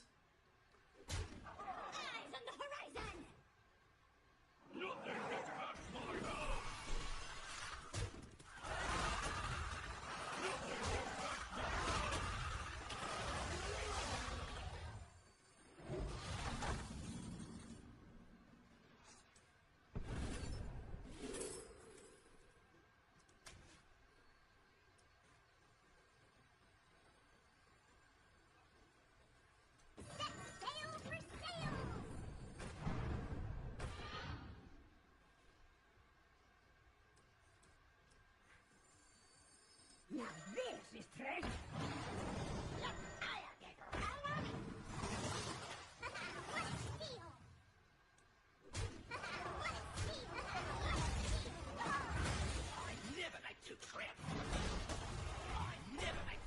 Okay.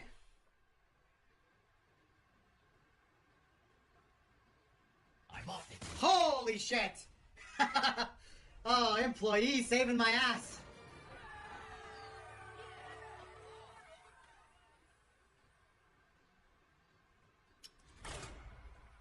I would have waited to see if you ate the guy with the 1 health, with the lifesteal. Because if you did that, you actually still had a chance to win, but... yeah, if you missed that, you were definitely dead.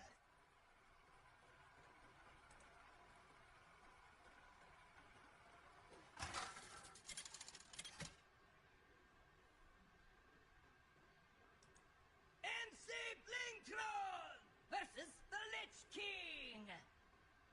All will serve me in death.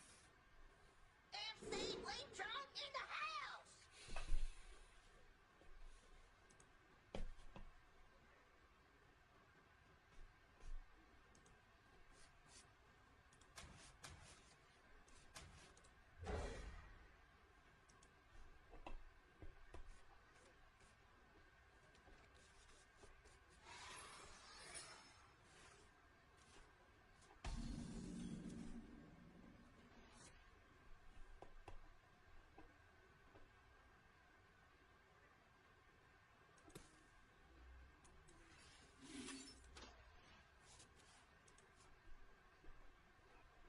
Nothing there for me.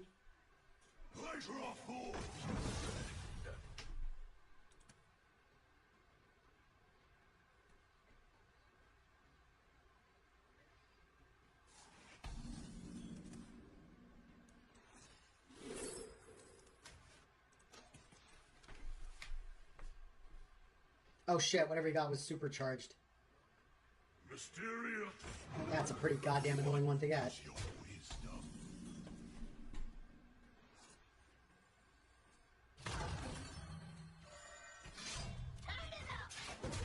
Thank God I was scared of the Oasis ally.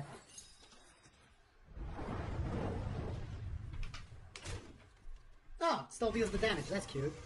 That's actually kind of surprising.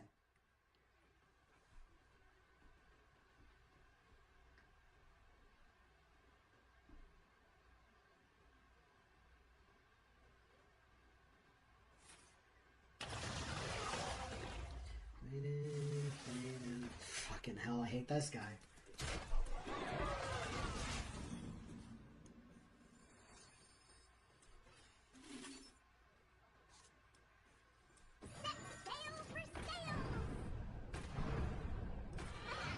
Alright, it's 50-50 to clear. Yeah! Very nice. We're still in this. I'm screaming at the top of my lungs.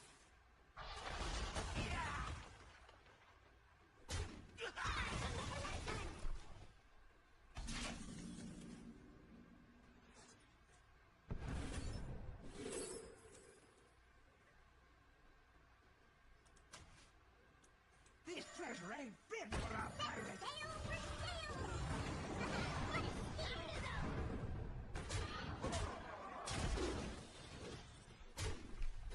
Okay.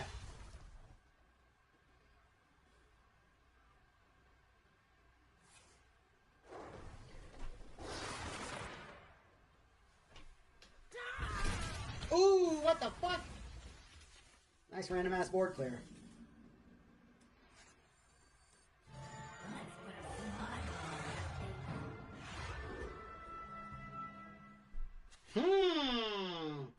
Thrall's actually super interesting. I think we will do Thrall. If this sticks, Thrall is incredible. And even if not, we just Thrall Scoundrel. Which is kind of cute.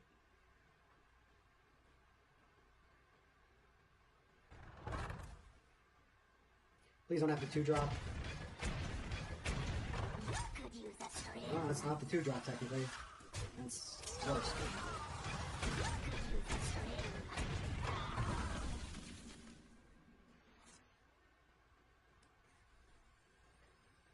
Now this is treasure.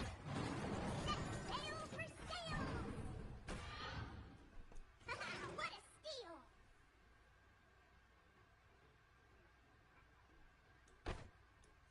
Yep, I'll get right on it! What a steal! I am the frozen heart of the scourge.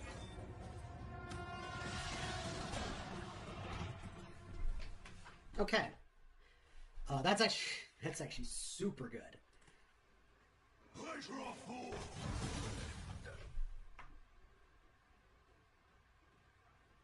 This will be the first recorded Thrall win in history. No, I'm kidding.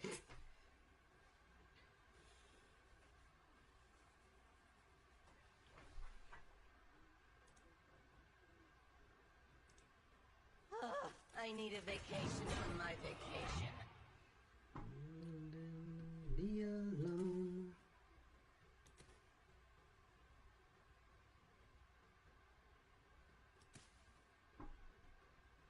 He actually doesn't want to use this location, but if he does... Thank you! Thank you! Thank you! Oh, that's funny. You really shouldn't have. Jesus Christ.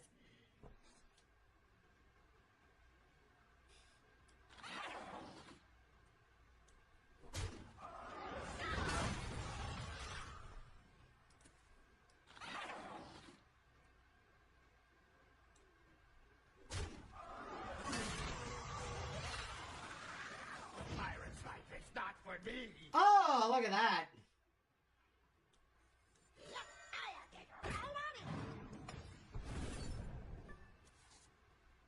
I'm not cut out for this. Based? Master the code. All the things we'll do to an electric groove.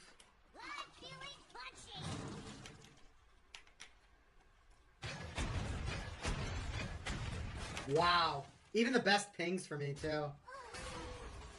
Jesus Christ. Absurd game. Well, now in this deck, I can and should thrall. It's just, it was a problem in Amalgam, because in Amalgam, if you thrall and you had board control, you just lose. But in this deck, it makes a lot more sense.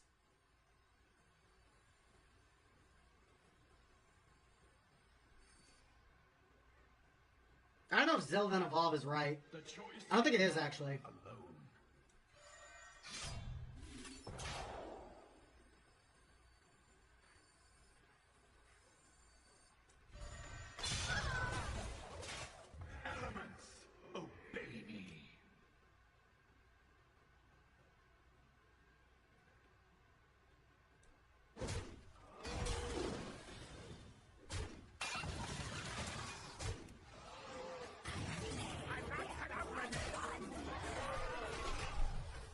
To an electric groove.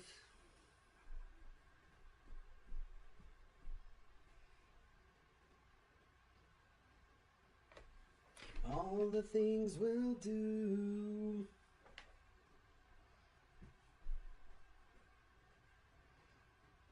Mysterious.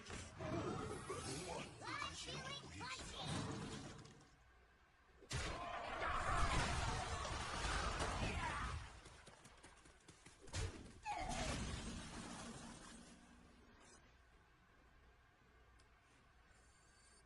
What fun! You defile the dead. Oh my.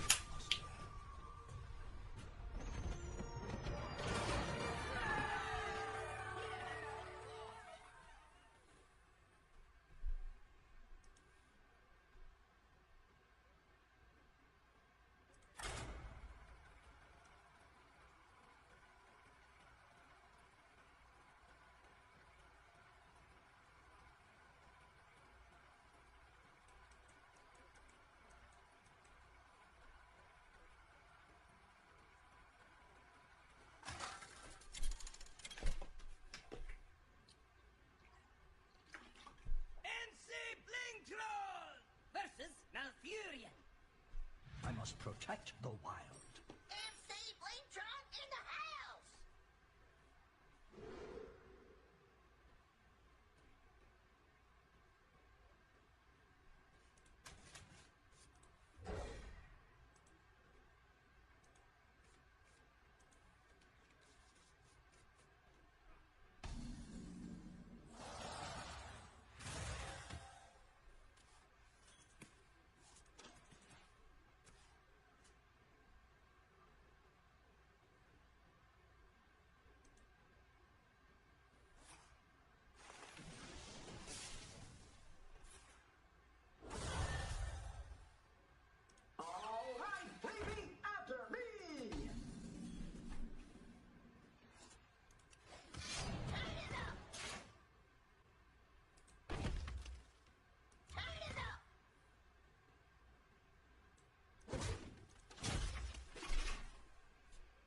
So it's crazy if you just hero power passes. Then we can do a play that normally would be insanely bad, but is actually good here.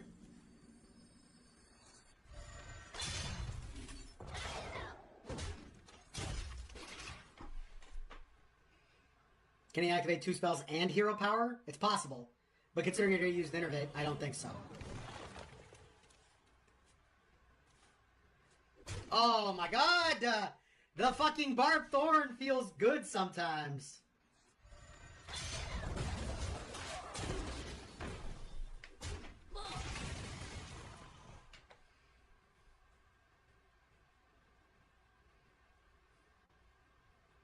My petal Okay, now it doesn't feel good.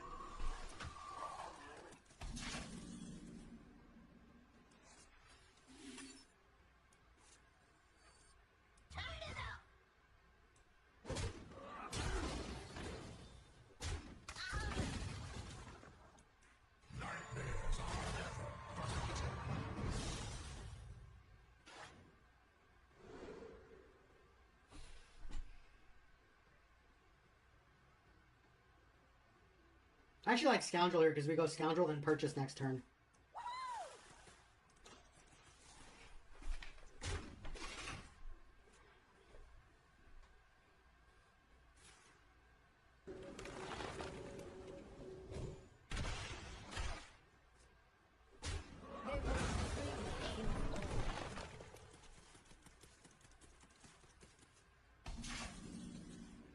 Or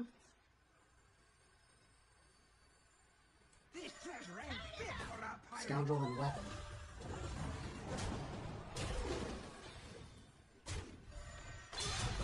We probably can't kill an 8/8.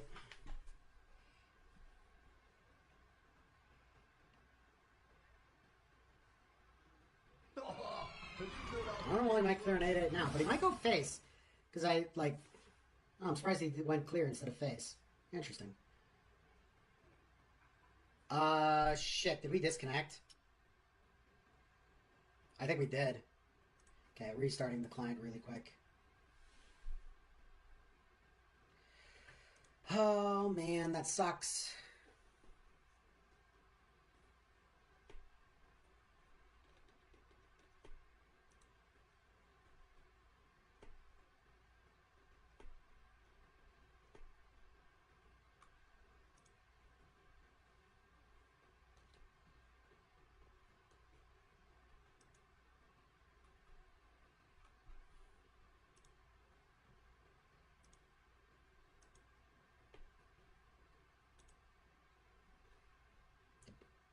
The bastards hung me in the spring of '85.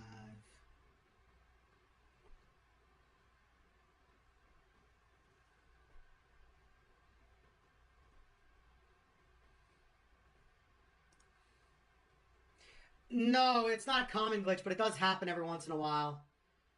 Like, I get it like once a day, maybe less even.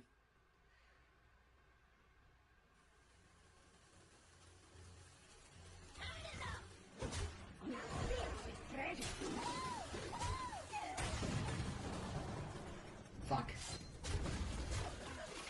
Well, let's hope we're not dead. I don't disagree that it's too often.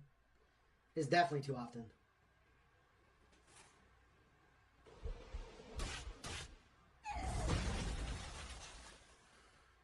Follow the front wheel.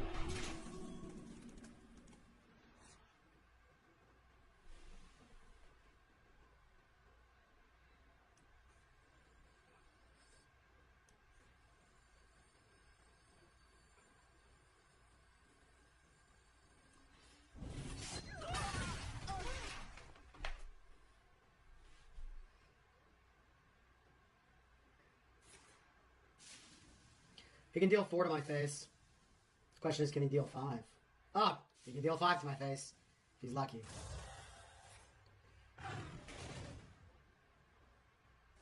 God damn it! Well, it'd be nice if we didn't lose a turn. Would have been able to go for a little extra damage with the imps. That sucks.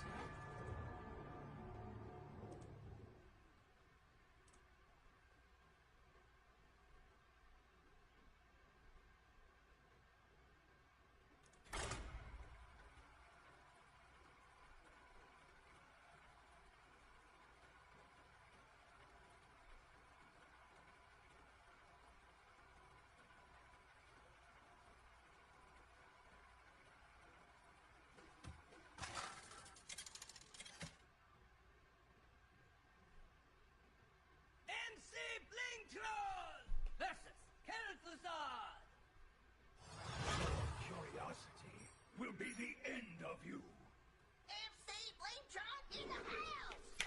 God, I ordered some t-shirts like 2 weeks ago, and I have no update when they're coming in.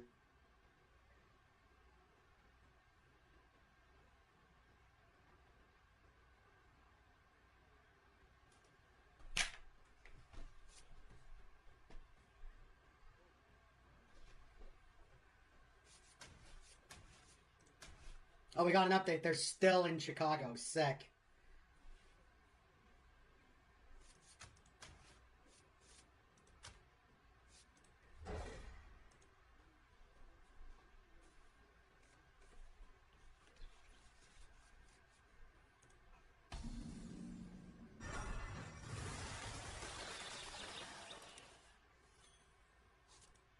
Job's done.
I grow weary.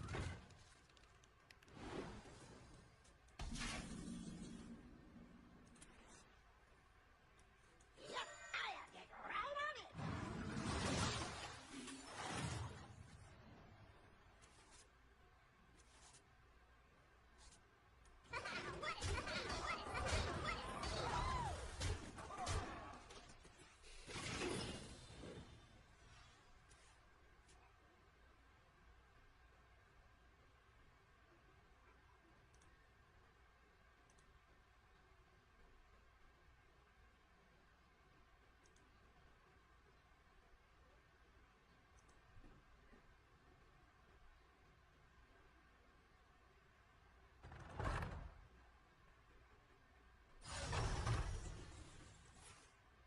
I will retrieve the blood in your veins.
Calculating the best. I never make the trip. I never make the trip.